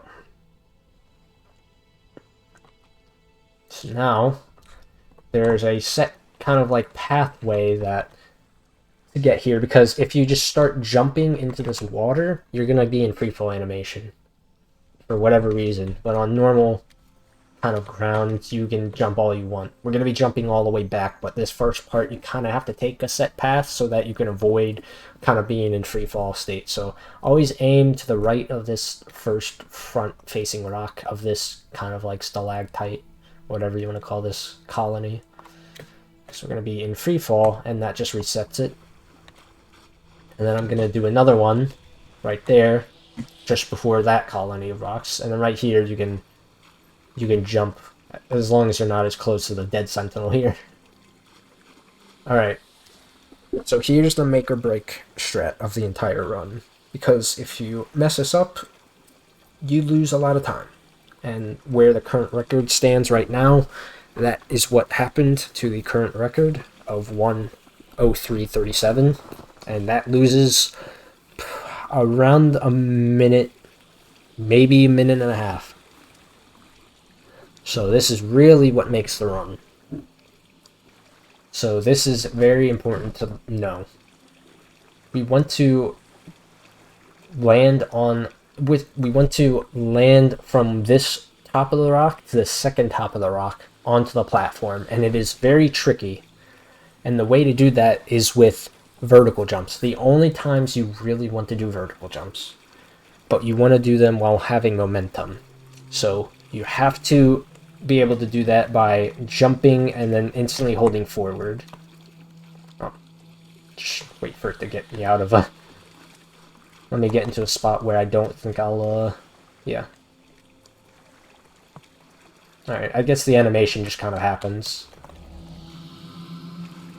But you'll see. So this just takes a little bit of practice. This is where kind of having a save state is very useful. But sadly, because we only have one shot at it with an orb here, kind of have to redo the entire tilt, because we do need the orb to successfully make it across here. Because if we grab a ledge, it resets the angle. Like, rolling, going in the water, re-grabbing a ledge resets the angle. So right here, we have enough tilt, because normally we wouldn't be able to walk up against this first rock. We have enough tilt to where we can just walk up it. So we're going to walk up this first rock, and then do a vertical jump with forward momentum onto the second rock, and then the same thing, a vertical jump with forward momentum onto the platform. Instantly go as left as possible, and hopefully don't mess it up, because if you get on top of the platform, it is actually genuinely really hard to mess it up. Like, I can really quickly show off, if you mess it up and you just like get on top of the platform as the shades are respawning, you're not entirely screwed. Can actually jump all the way to the left and kind of land here to reset the let me hopefully find the spot. You actually can land in that corner right there to reset the shades. It's just very hard with the leftward angle, because obviously you're going more left into the... You're not going to be perfectly in the corner there to just kind of... That's kind of like the easy way out, but it's not as optimal and a lot harder. So I would recommend just getting used to this and going from the rock to the platform and going straight left here, like in between where these shados. Sorry, I'm used to my main speed game. These shades are. So, once again, I will walk up this first rock, shout, wait for the orb to explode and the shades to die out, because they will respawn. And then forward vertical momentum jump up the rock on and as well onto the platform and start moving diagonally left. Alright.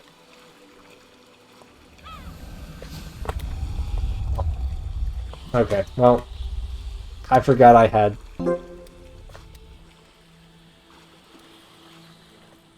Well, I forgot I had...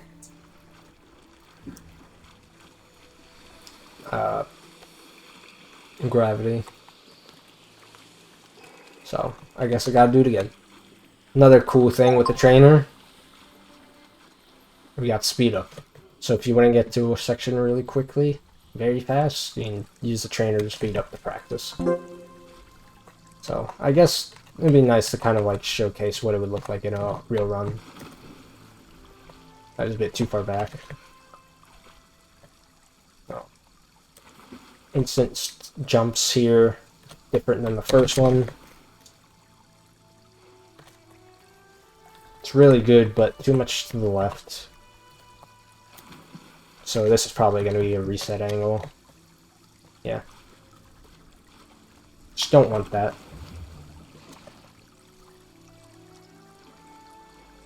Sometimes you can just double climb for whatever reason. And just not even land in the water.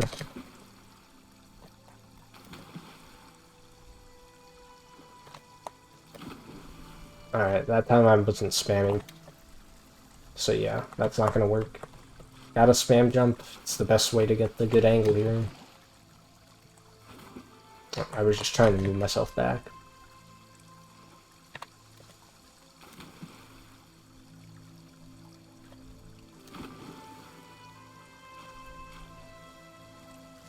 Need to do it one more time. Oh, that was weird and unfortunate. It had taken me a little bit of time to practice this until I found this setup, because it's really good. It gets a really good angle. Alright, I think that should work.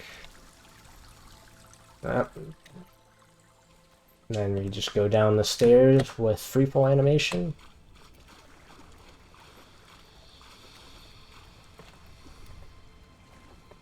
I wasn't sure if I had a good angle because I normally would slide all the way, but I think this is good enough. I only got one shot at the ending, so I have to make sure the angle is actually really good.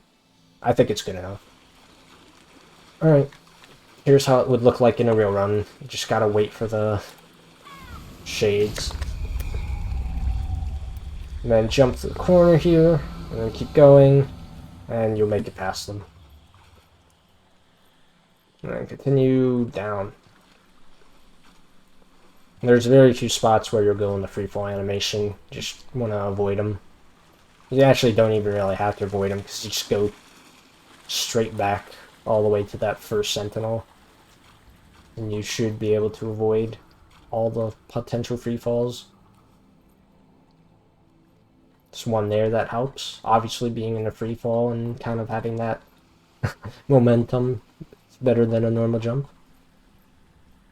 So now we take this very good forward angle all the way to the last puzzle, where we will clip out of bounds, clip back in, not exactly inbounds, but enough to reach the trigger that allows us to... That's a checkpoint for the final puzzle. So that is how this works. The checkpoint is always available. It's just blocked by that door, which requires the sentinel that we create in the main progression of the story to break the whole wall down, but we're going to be going underneath the wall entirely.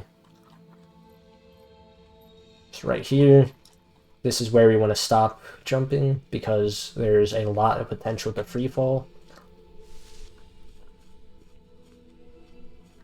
Alright, and this may or may not be good enough of a clip. And just in case, I think I will test out something called tilt swapping, where you can test you can change how deep, like how deep, like back, left, right, or not right, but forward or backwards your tilt is. And just in case, I'll do this, but the way we're gonna go underneath this entire trigger is because we can't get up there somehow. We're gonna go into this rock and go down into a platform that just so happens to be there, climb up some geometry, and then kind of glitch our way into the checkpoint trigger. And then reload checkpoint, and then we're at the final puzzle. And that's the entire sequence of half bargaining skip. So right here, I like to normally go diagonal here because you want to do an early jump, which will climb the ledge here, which puts Inu, if he's further away from a ledge, he'll have that animation where he'll be climbing from further away, and we want to be below this rock. We want to be below this rock entirely, so I'll normally clip right where this kind of bit is protruding out, as you can see.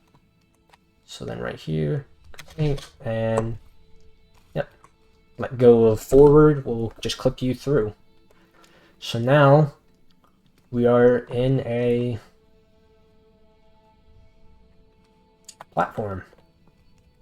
So all we do now is get rid of our tilt by rolling, and then we're going to climb up some geometry. And if you didn't clip from that rock face, if you pop back out, you can do something. I'm just going to save this so that I don't kind of like mess up my tilt potentially. So the way you kind of mess with your tilt and try to get a better forward tilt is called tilt swapping. All you have to do is go from one direction, like from one to the opposite, and then do a jump, and it just helps you get that more forward angle potentially. So if I go forward, you have to run against your own momentum, the opposite directions. If I go forward, backwards, you'll see Inu is now kind of more backwards. Now if I do the same thing with the jump, now my angle has changed to very right. It's very difficult to potentially, it's easy to get the wrong angle. You just kind of have to mess with it, but once you kind of learn how to get the proper angle the first time, just clipping in instantly is very easy. You'll be able to tell what angle you need. Right here, just keep running, and right there I'm back to like my original angle, and you probably can notice that it's a bit more further forward, which would also allow me to instant clip. So you're just gonna keep running against momentum and jumping. So now I'm going to get rid of the tilt. The tilt's all done. It's done all it can. Because now we're going to be going up against this geometry that's just left here. We're going to be clipping slightly not in bounds exactly, but into, because the trigger actually continues a little bit further past down the gate. So all we got to do is kind of position ourselves in between these kind of like this section on top of this kind of hole in the ground, aimed at or a bit to the right of this. It's not a twig, but I'll just call it a twig. A little bit of rock or whatever, column, gateway sticking down, and we go forward and just keep spamming jump. Not scroll jump, just normal jump. And if you do it wrong, you'll clip into a soft lock, which has killed like low 101 and a high 1 flat time for me very recently. So just be wary of that. And then after that, we'll be able to jump into the checkpoint, and then we can reload checkpoint from there, and we're in the final puzzle. Just like that. And you saw on the top right. And now all you have to do is reload last checkpoint. And that's the entirety of half bargaining skip. We just skipped like almost all the story progression, besides the beginning, really. Now we're in the final puzzle.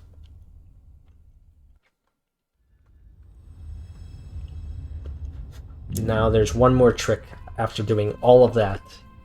that saves around a minute and 15 seconds, where there's a section that we go up to this platform, this bridge, go up there, and we climb to get one of those skull pushy things that we take and do this puzzle as normal to put that orb onto that pedestal, and then go up near the fox to kind of like activate the orb. There's a small little activation puzzle, but we're actually going to be skipping the climbing section of that because we're going to be doing something called climb skip, where we skip it, obviously, where we're going to utilize the orb pedestal that is over here, and we're going to have 2 orbs in the final puzzle, and it's going to be very difficult because the angle to get it up here is hard. So from reload last checkpoint, you can do this if you want. I wouldn't recommend it unless you're going for like a really good time. Like even for second place time, you don't need this at all right now. But it's definitely needed for record. And right here, the way to get up, because normally you can't get up, you can't climb up when you have an item. 2 ways to get up is on the right side of that first kind of row of rocks, but you can also just kind of hug the wall here and climb up, which is more optimal. So now with this orb, you want to get it onto here, which is very, very difficult because if you try to do it casually, it's just not going to work. And if you mess up the trick, you got to wait until it's like nearly at a complete standstill to grab it. So yeah, the only way to get this up here is by hitting it in this corner so that it kind of bounces up, and then it stays still enough to be able to jump up the ledge and grab it. So the setup for this is have it aimed around the corner, and what we want to do is we want to have Inu in his forward momentum state before throwing it. It's possible to do this with a setup with Inu standing still. Insanely hard. Like probably I would say doing this with a proper setup is harder than doing the 30 FPS clips on 60 FPS. So I wouldn't recommend doing this. I would recommend, if you are doing this, to do it with Inu's forward momentum, because all we have to do is just throw it at the right time, and then if it bounces up and we hit it in the right spot, all we do is just instantly, after every throw, even if it's a fail, I always climb the ledge, because you have to get up there as soon as possible. Because if you wait for any time, even if you get the orb up there and it is pretty still, it will start accelerating, and even if it's going at almost a snail's pace, you won't be able to grab it. So you have to instantly just start like spamming space and just climb the ledge.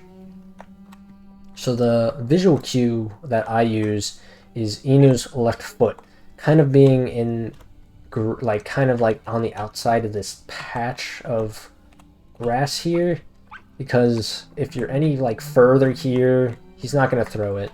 But if you're barely a bit further, if you're barely touching the grass like a little bit, he can throw it. So you want to use that, and Inu's forward momentum being stopped by throwing an object or throwing an orb kind of like gives you, it's a slightly different animation that allows this to work. So that is my setup, kind of just aiming the corner, going at full speed, and then just holding interact at the right time. So having Inu's left foot like around here at the corner, and that normally always gets it up. It's just really hard angle to get. So we'll show like right there, too late. Angle seems good. That is a bit too early, I could tell, because I have to be a bit further up the grass patch. This is really difficult and very precise. Too late. Too late. Or too early. No, too late.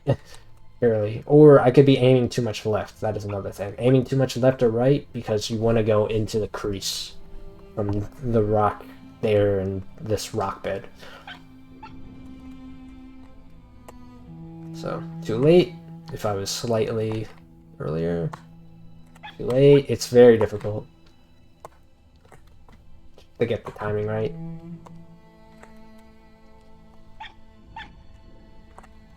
Time I'm aimed too much left, so I'm going to go a bit more right. Too early, and right there, if you have potential to where you can throw it, but you know the angle is you're too early, you can just let go of interact and you can try again, because if you throw it and you chase after the orb, you gotta wait until it comes to a complete standstill. And the worst possible thing that could happen is that the orb could go all the way over here, and you have to wait so long just to be able to pick it back up again. So I'm gonna just be wary of the early throws. So right there, too early, and like this.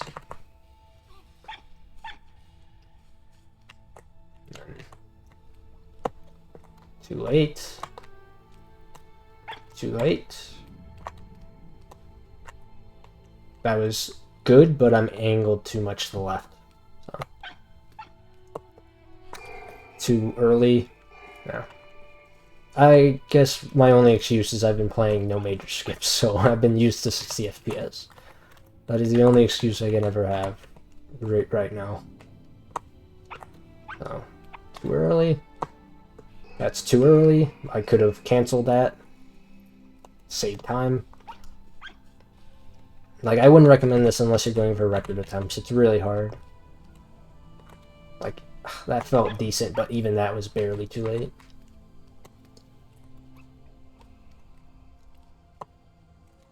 Just going a bit too late. That felt good, but it wasn't good enough. Too early. Very difficult.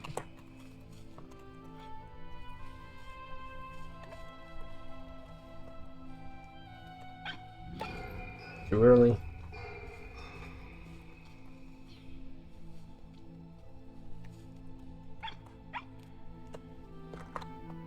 Late. Too early. Ah, where's the orb? Okay. Hopefully this doesn't take too much longer. Yeah, that's too early. It's just really precise.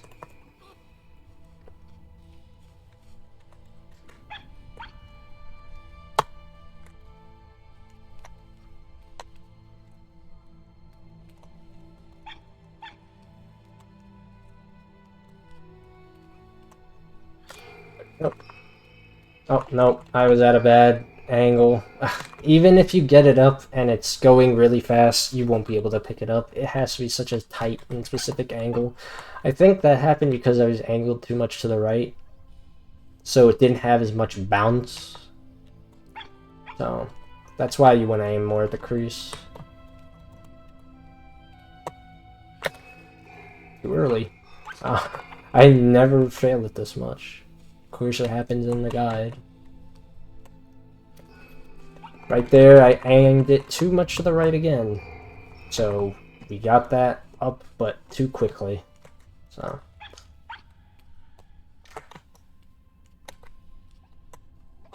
That was too early, and I let go of E too late.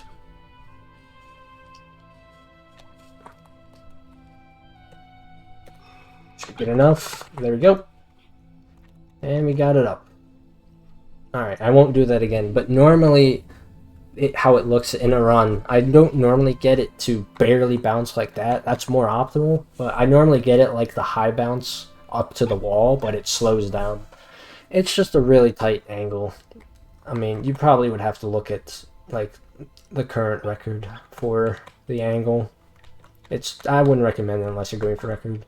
So anyway, now we got this. So now we're going to take this and chuck it right there on top of that little light rock, because we want our buddy Sentinel to be attracted to that. We're going to chuck that over there because we want him to be attracted to that when we get to it later.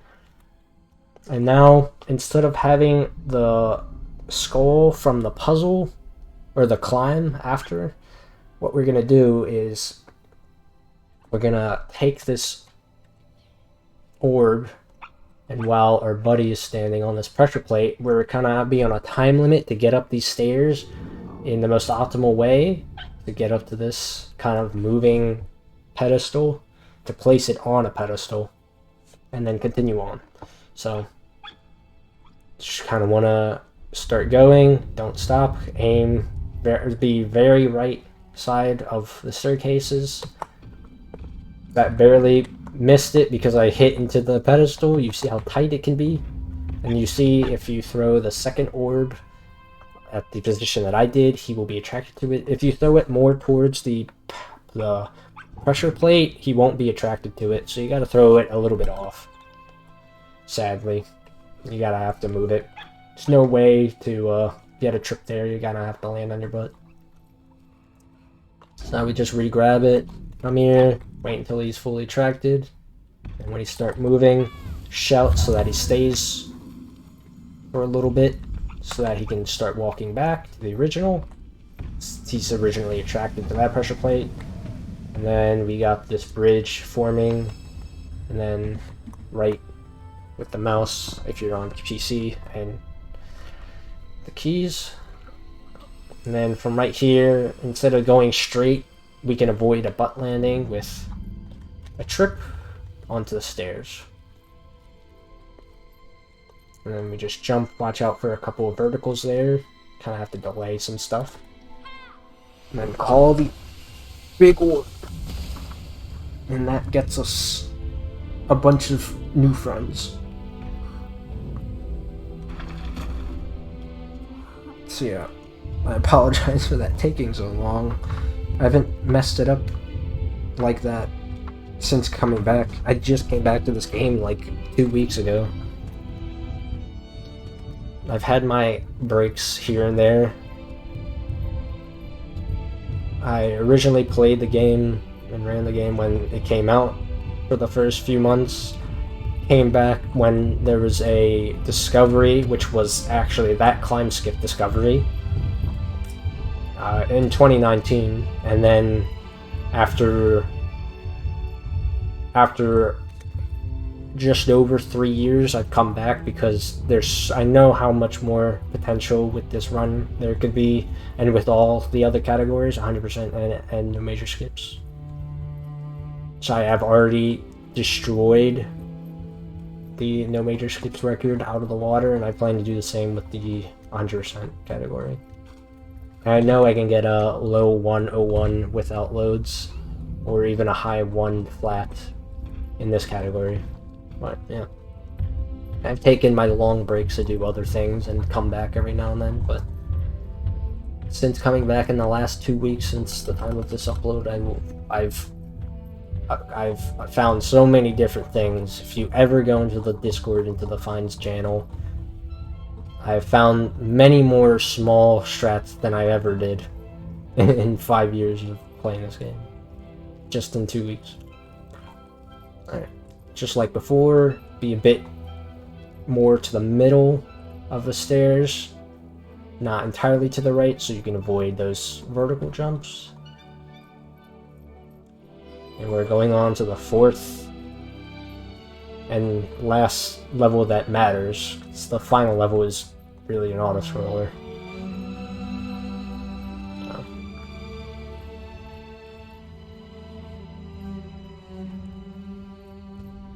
Alright, heading a bit left because obviously where being in water and swimming is slower than jumping on land, and we have a little bit of extra land here. So just sticking to the left and being able to get those land jumps as much as possible before landing in the water. And that's bargaining. Second longest level in any percent now.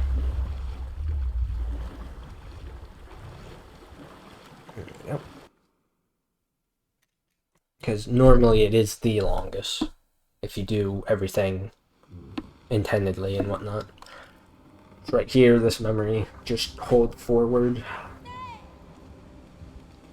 I think only there's 2 times where you do the input, so I think I can just let go here. Yeah. Alright. I don't know how long it's been, but on to the final level that matters.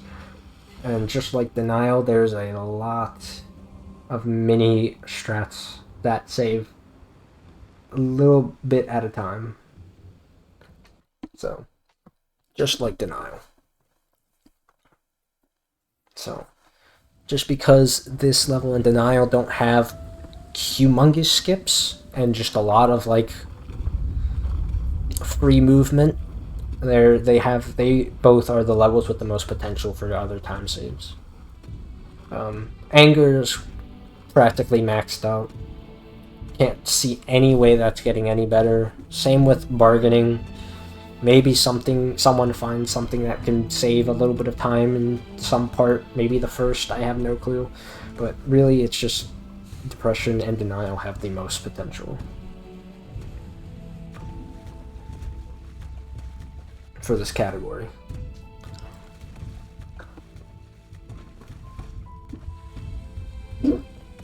Alright, after a pretty lengthy intro cutscene, we are able to start playing again. So now we are very sad because it's called Depression, because we are going through the fourth stage of grief. Now we head right up to the stairs. Be careful, a couple potential vertical jumps that can happen. We avoid that stair and just climb that ledge.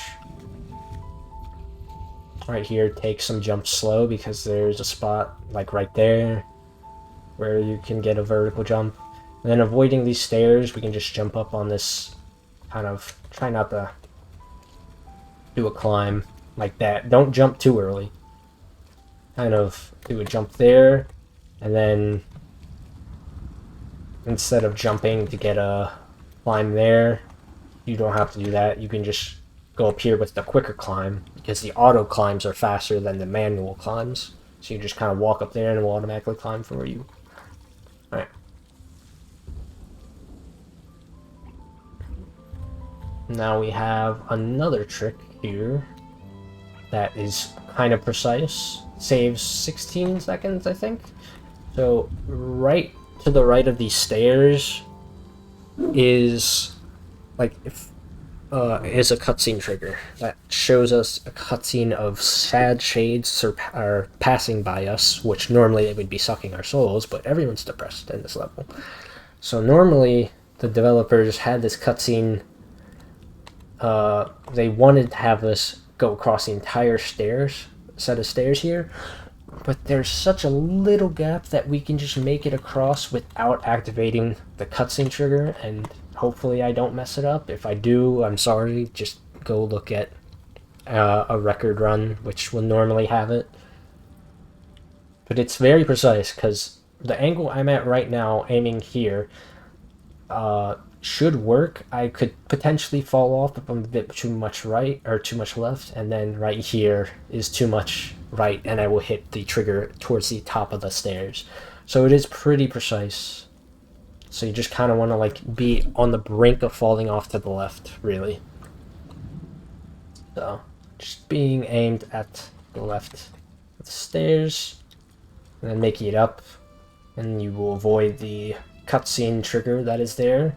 And then right here, going through the door, if you don't activate the cutscene, there's kind of like a little blocked pathway. You kind of have to go to the left to avoid that.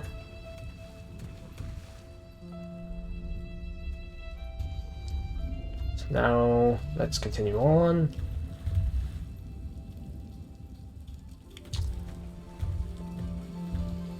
So now we got a little bit more of an auto-scroller. Alright, so now there's actually a way to quicken this small auto-scroller. It's still random, but it is a good chance of doing it. Before here, I would go into the trigger zone to progress and just wait here. Actually, almost all but one runner unmined, he actually did this. He went to the back of that section, and it seems like I didn't really get the time save, because normally by the time I come back here, this second sentinel will be kind of on the ground already. It's just for whatever reason more likely to happen. So just going all the way back there, And then now when the sentinel is coming back, put yourself right on this top left ledge. I got a vertical by accident. Just putting yourself on that top left part of this square tile just before activating the cutscene. You can jump over and be in position to just instantly just hold right and jump up here. Just super small time save. So now we're going to continue on, and now I'm going to be doing another of couple ledge roll-offs to save some time. So you could just jump here to grab the ledge, but you could also just do a roll, which allows you to do a very late jump that seems like it shouldn't be possible. And you can clear that, and we do that a couple of times in this level, like really pretty close together. And if you do it too early, you'll go on the climbable ledge right there. So if you're ever doing a ledge roll-off on a ledge that has a climbable part on it, you want to roll pretty early, and then do the late jump, and continue on. And right here, we do another one.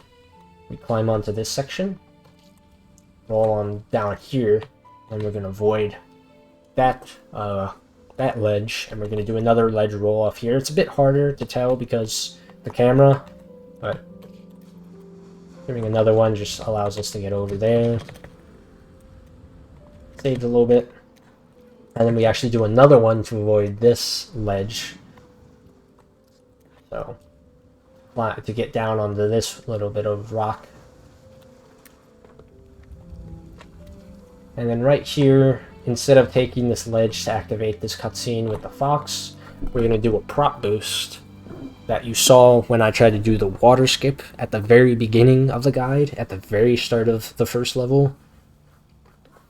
We're going to be doing that here. I'm going to be doing it against the crease of the platform and the rock here, and that just will allow us to activate it will just allow us to activate the cutscene earlier if we get the right angle rather than the ledge. There we go. You just jump into it, and it's pretty easy. Much easier than the water skip in Denial. It just activates this cutscene. Let me continue on into the last section, or the second to last section, technically.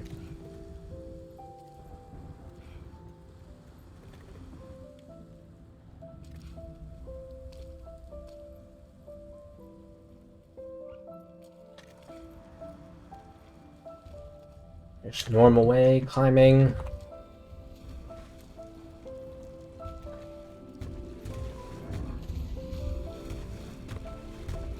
And then say goodbye to more of our Sentinel friends.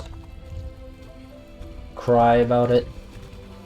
If you want to do a fun thing, you can kind of mess with the position of the... Oh, I wasn't able to. You can mess with the position of that Sentinel's legs and kind of push him over. Just fun thing to do that I do in my runs. Right.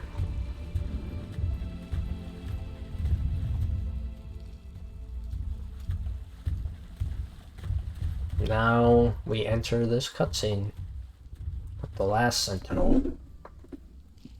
And then we move on to the last two sections. So, yeah, if you compare this to 2017, there's so many tiny time saves that add up now. It's crazy. Like, optimally, the record could go down to a mid 1 flat without loads. Sub 1 hour without loads is possible. It just requires a perfect run, really. And I've already lost a potential high 1 hour flat time because of clipping back inbounds in the half bargaining skip.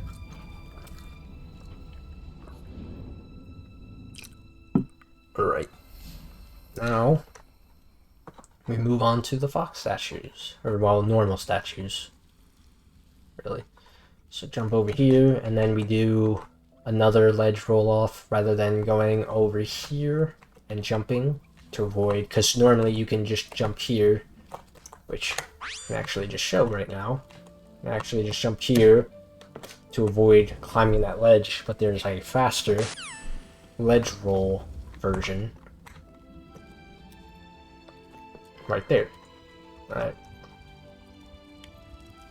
So now with these statues, there's been some interesting debate about this because you are going in a circle activating the statues. Is it faster to do it clockwise or counterclockwise? I think the original guide had one of the two clockwise, or one of the two counterclockwise routes, which is going from right to left. So there in total have been 2 counterclockwise and 2 clockwise routes. It's alternated. The guide from the first guide might have been the original counterclockwise route, but ever since then we've found strategies and have figured out that clockwise route is faster.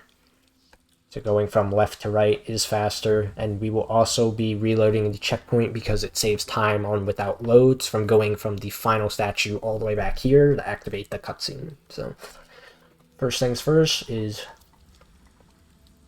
going to the right because this is the fastest way to get to this first statue, which was pretty much above the gate.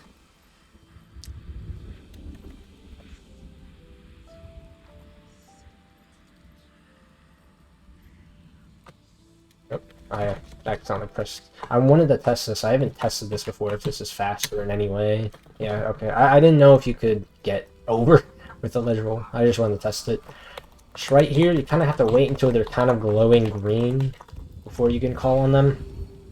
You could be a little bit away, but still aim towards them before shouting. And now, you're doing the second clockwise route, which is the most optimal currently known.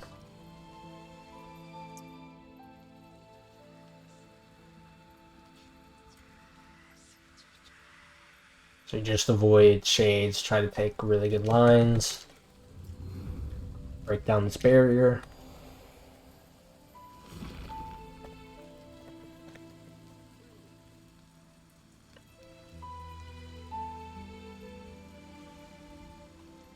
And go over here. I've tried to test if it's possible to make this with the ledge roll off. Very close, but no. Just allowing ourselves a good place to stand for us to get this statue.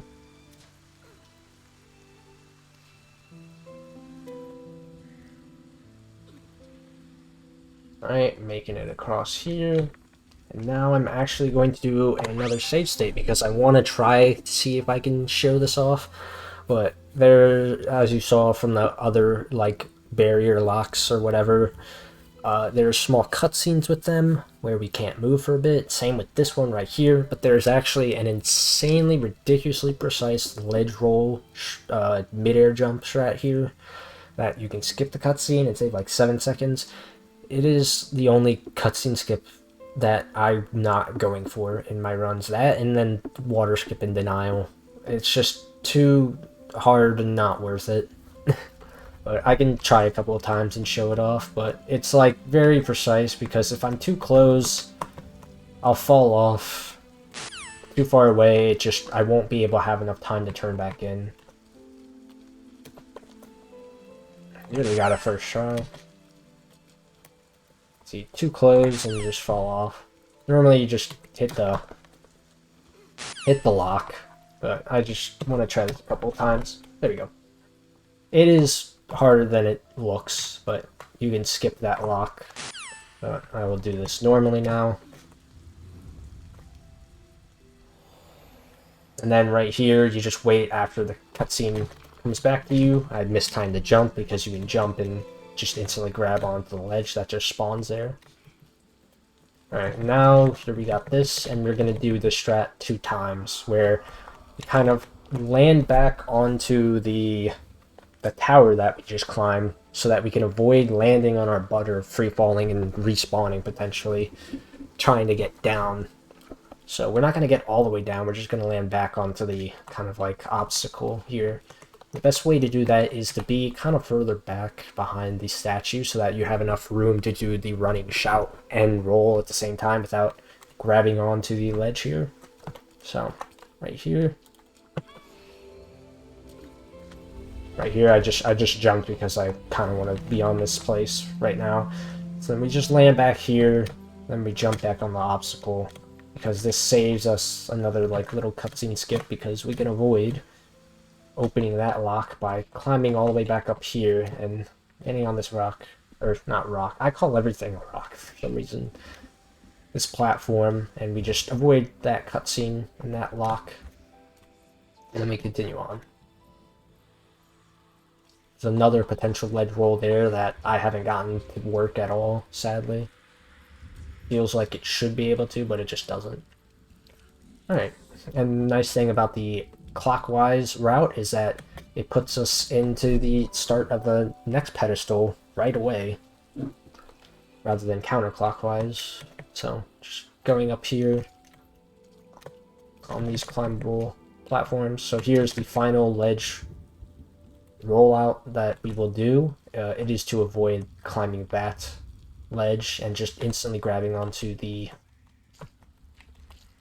top one. So just in case. Like that. And right when you get to the opposite side, you just hold the other direction. So instead of going all the way to the top and then it having automatically turn me around, you just tap right, instantly just jump off that. And then instead of going up here, we can just go to the right and avoid having to climb another ledge. And then doing another ledge roll doesn't work there, sadly. So many potential ledge rolls that just don't work. Alright, this little roll off is harder than the second statue that we did because we have less room to work with, and the tower is kind of steep, so you want to aim pretty diagonal, but like being on the back corner, and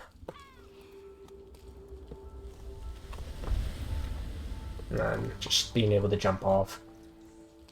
I could show an older strat that I used to do that works just as well, but is much harder to pull off. That is jumping from here to these platforms and then allowing yourself to just kind of automatically trip, and you won't land on your butt if you do it properly, but it's just ridiculously difficult. Because if you mess it up, that can happen. So, if I can do it right, that'd be cool. Yeah. There we go. Kind of, it doesn't put you in a good spot, but it's really quick compared to this. It's just kind of go over. If you jump off from there, it just puts you on your butt. So, having a good angle here to just trip from there to here is insanely difficult. So that's what I do now. I'm trying to still understand the angle. So now we have the last statue, and we don't have to do any fancy thing. There used to be a fancy trick with this there used to be another fancy trick with this after the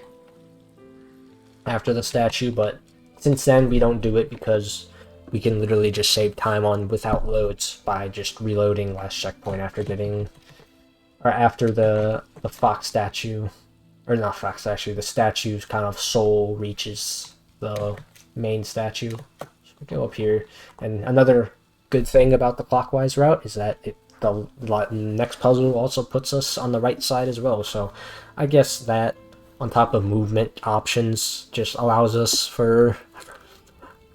allows the clockwise route to be quicker. Just right here, avoid grabbing that ledge. You can go onto this one instantly. Then right here, if you jump a little earlier and start just moving the camera around, you could skip the little force camera that this gives you, so that you can turn the camera around to the next part of the pathway, just to be able to get a more unified jump, just to be able to like jump at the right direction. Otherwise, you just get to the cutscene happening. So like that, just kind of messing with the camera and allowing us to aim forward rather than having an awkward potential jump, especially with keyboards. It's probably not that bad with the controller. Right here, another little automatic grab. And then just making it up here. So you can just sit here and just call and then wait for it to reach its destination. 'Cause an old trick we used to do before we figured, hey, why don't we just reload checkpoint here? It's going to be faster. You used to be able to do a little ledge roll off or like a flail onto there and kind of like avoid touching the bottom pathway on all the way back to the main statue. But now it's just reload checkpoint. But I can show what it used to look like. It used to look like this, and then climb this ledge. But ever since then, you just see the top right symbol, and just reload checkpoint. So in any percent, there's 5 of these total, optimally. 3 from the level loads, and then 2 from reload checkpoints. So obviously, depending on the platform, and out here you can just start spamming shout from when you load in. You'll be positioned at the right spot, but obviously platform loads differ in how much your time is compared to each other from real time and without loads. For a really good PC, I think the best run submitted with the difference between without loads and with loads was like 42 seconds, maybe 39 with a really good PC.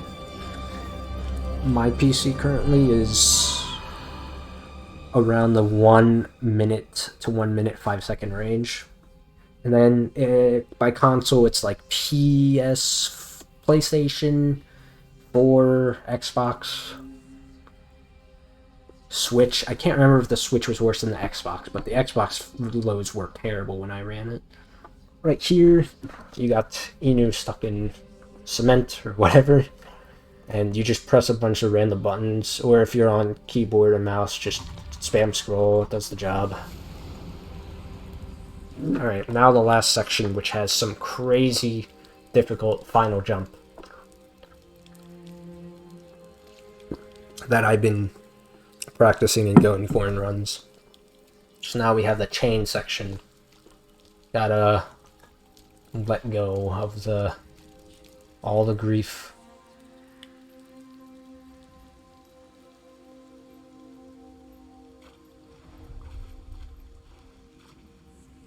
So now we get all the way up here. Gonna avoid another climb by aiming left and holding left. And this part's a little tricky. You could easily just fly off to the right if you spam too much. Like right here, if you spam too much, you could just completely fly off to the right for whatever reason. Same with this, I think. So you have to be careful with the inputs. And get the lock. Kind of have to be facing towards it.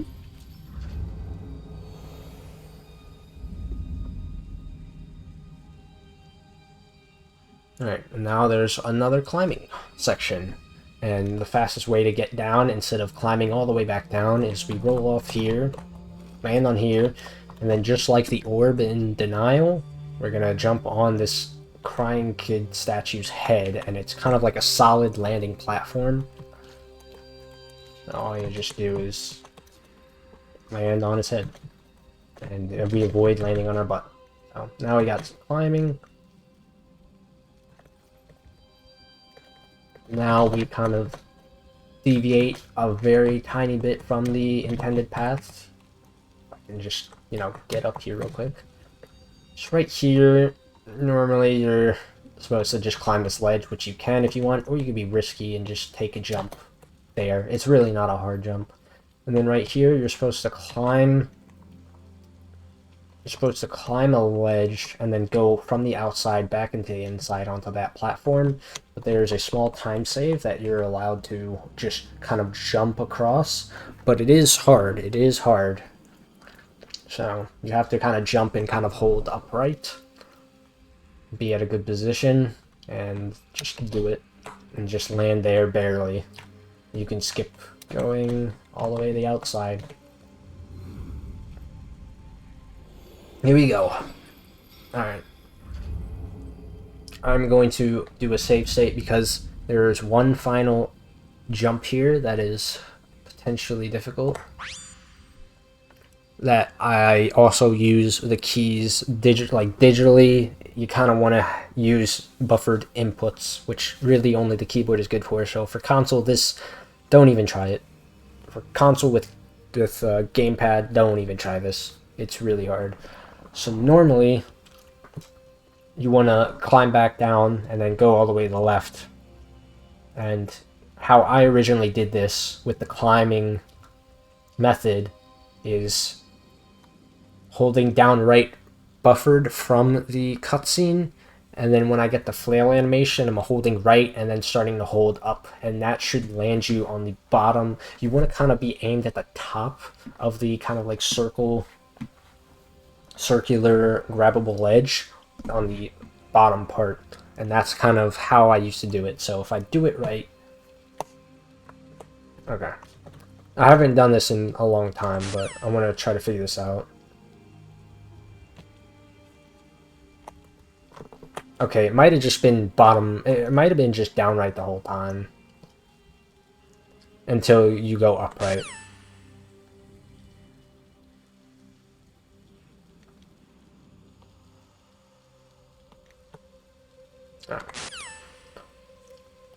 It's right here. Let me just get the position to look probably pretty nice. Okay. So you could do that, and then that's pretty much the run. And you got like a bunch of normal stuff. There's only a few more tricks, especially after the level. But that's kind of the last thing to worry about. Just avoiding that extra climbing. But there's another trick you can do and avoid this entire part of climbing. And it's very precise, very difficult, requires precise timings and inputs. Where you can just jump on an invisible ledge, just like how there is to get out of bounds at Denial and Anger. That is just to the left of the rocks that are to the left of Inu. And then just jump onto the platform, like the sloped upward platform below it.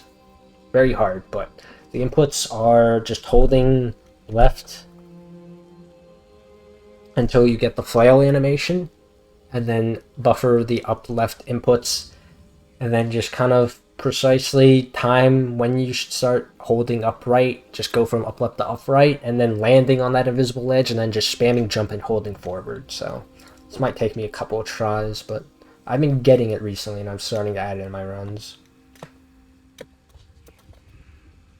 Alright, bit late. Just right there, you just kind of want to delay the jump from the flail because you want to get over enough. Oh, just like, because if you do it too early, you're not going to make it.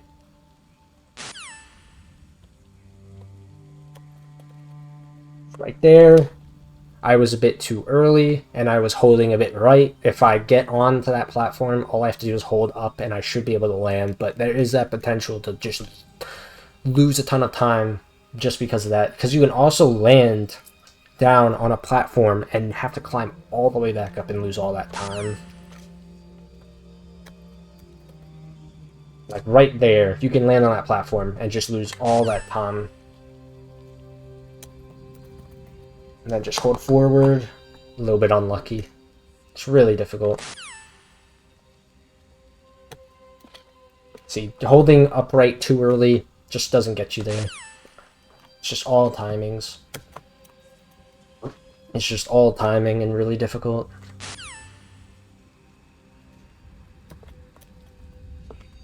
Just like that, too early. And this is what I'm talking about. You could potentially land here and have to climb all the way back up because there's no way to kind of free fall respawn. So you get screwed like that.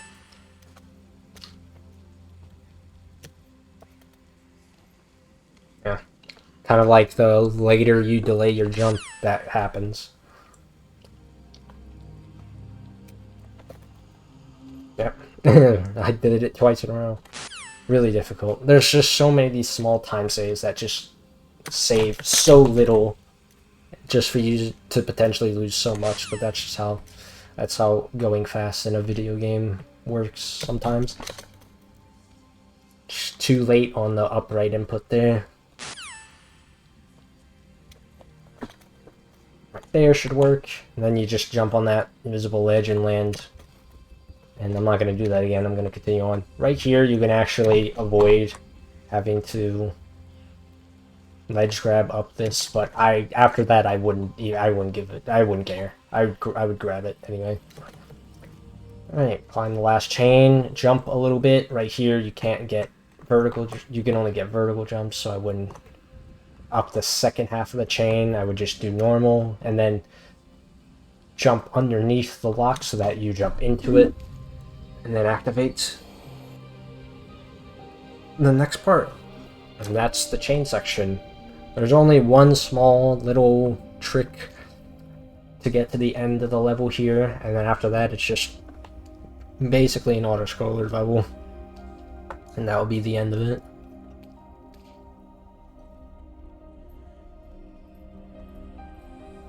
Let's get over to the pedestal.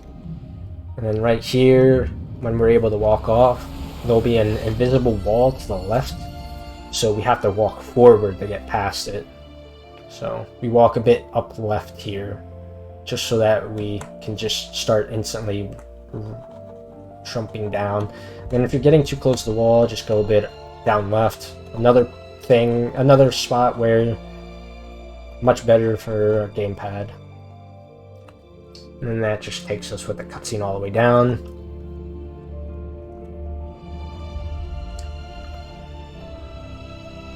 Then right here, last couple of tricks of the run, very small tricks. So if we climb these ledges too much to the right, they just make you fall off. I don't know why. So you want to avoid this. You want to go a bit more towards the middle to avoid that. And right here is a small ledge roll onto this part, because you want to avoid as many ledge get-ups and kind of trips as possible. So right here is another kind of like ledge roll off. I don't think you need to do it, because you could probably land right there just fine without it, just in case. Yeah, you can land with it just in case. Right here, we do a ledge. Oh, I'll show it off again. That's fine. Right here, we want to do a ledge roll, because if we jump from here, we will always get a butt landing, even if we try to go very on the side. Oh, you get a trip, actually. Never mind. I didn't know that. I was going to show a strat where you kind of roll here to avoid that, and then you can avoid a trip, but you get a trip here anyway. But I didn't know that. If you just kind of like jump all the way to the right. Alright, then don't do what I just showed you. Just do that. The last couple of tricks is avoiding all the ledge grabs, like I said.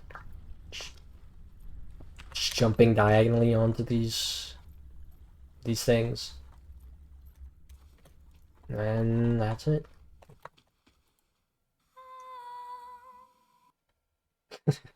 I forgot.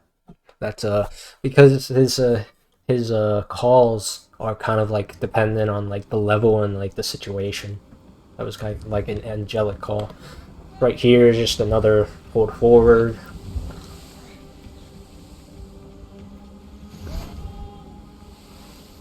And then we have like another little segment that's practically an auto-scroller. You have to do very minimal. And there's the plot. Inu was dead this entire time. Thought it was his father, but no, it's the kid. So sad.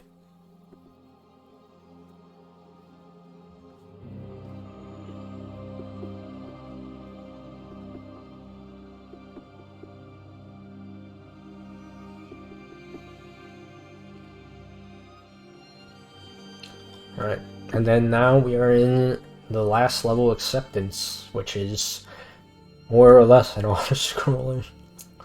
You just really hold forward and press some buttons.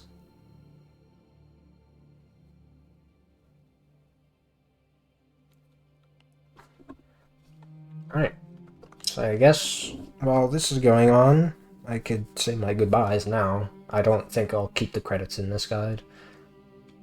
So right here, just aim for the door, hold E, so you get that frame perfect, or interact, frame perfect entrance or exit out of the doorway.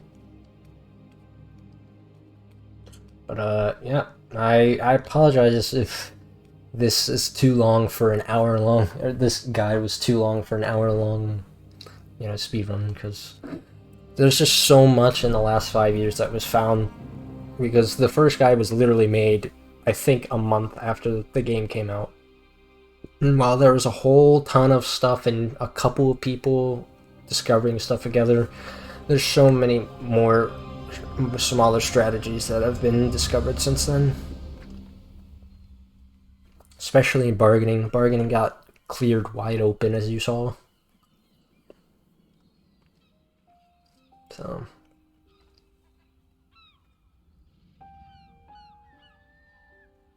yep, very sad. Very sad father. So right here, you kind of want to aim your mouse a bit left so that you have a clearer shot, because that actually matters. Saves a tiny bit of time. Barely anything, so you don't have to keep holding forward or up left. If you're on a controller, you can just hold the up left. And a good up left angle, that should work. And then last couple of inputs, kind of want to enter this cutscene as soon as possible, so holding back to enter the door or exit the room, but then we get Inu's presence one last time. My boy. Okay. I'm done. Alright. And then we just hold forward and time ends when Inu's father lets go of the cloak. And time. And that's 2022 guide. Sorry it was so detailed, but there's so much in the last 5 years, I felt like it kind of needed to be super detailed like this.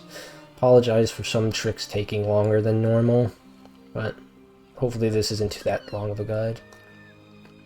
But yeah, I come back to this game every now and then. I don't know if this will be my last time coming back to this game, because there's so many small time saves to find, especially in denial and depression, probably. But I feel like I've really peaked with discoveries in the last 2 weeks after coming back. So yeah, hopefully by the time anyone sees this, really, I'll have a 1 hour flat without loads time in this category, and then good times in the other categories. Yeah. This game's a really interesting puzzle platformer that's been broken down in the last couple throughout the years. I hope more people will see the potential and run it. Anyone willing to watch this guide all the way through and practice strats, second place is literally easy. Anyone could get it. Yeah. I'm gonna get the times that I want. Probably not gonna play this game for too much longer, so I hope other people take the reins at some point. Really, really enjoyable game with so many small things and literally every possible cheese you can imagine for most puzzles.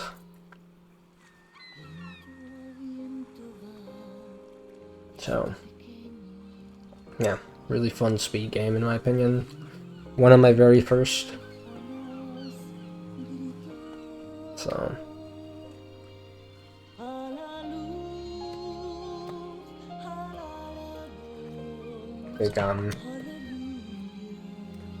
I guess we can't skip the credits.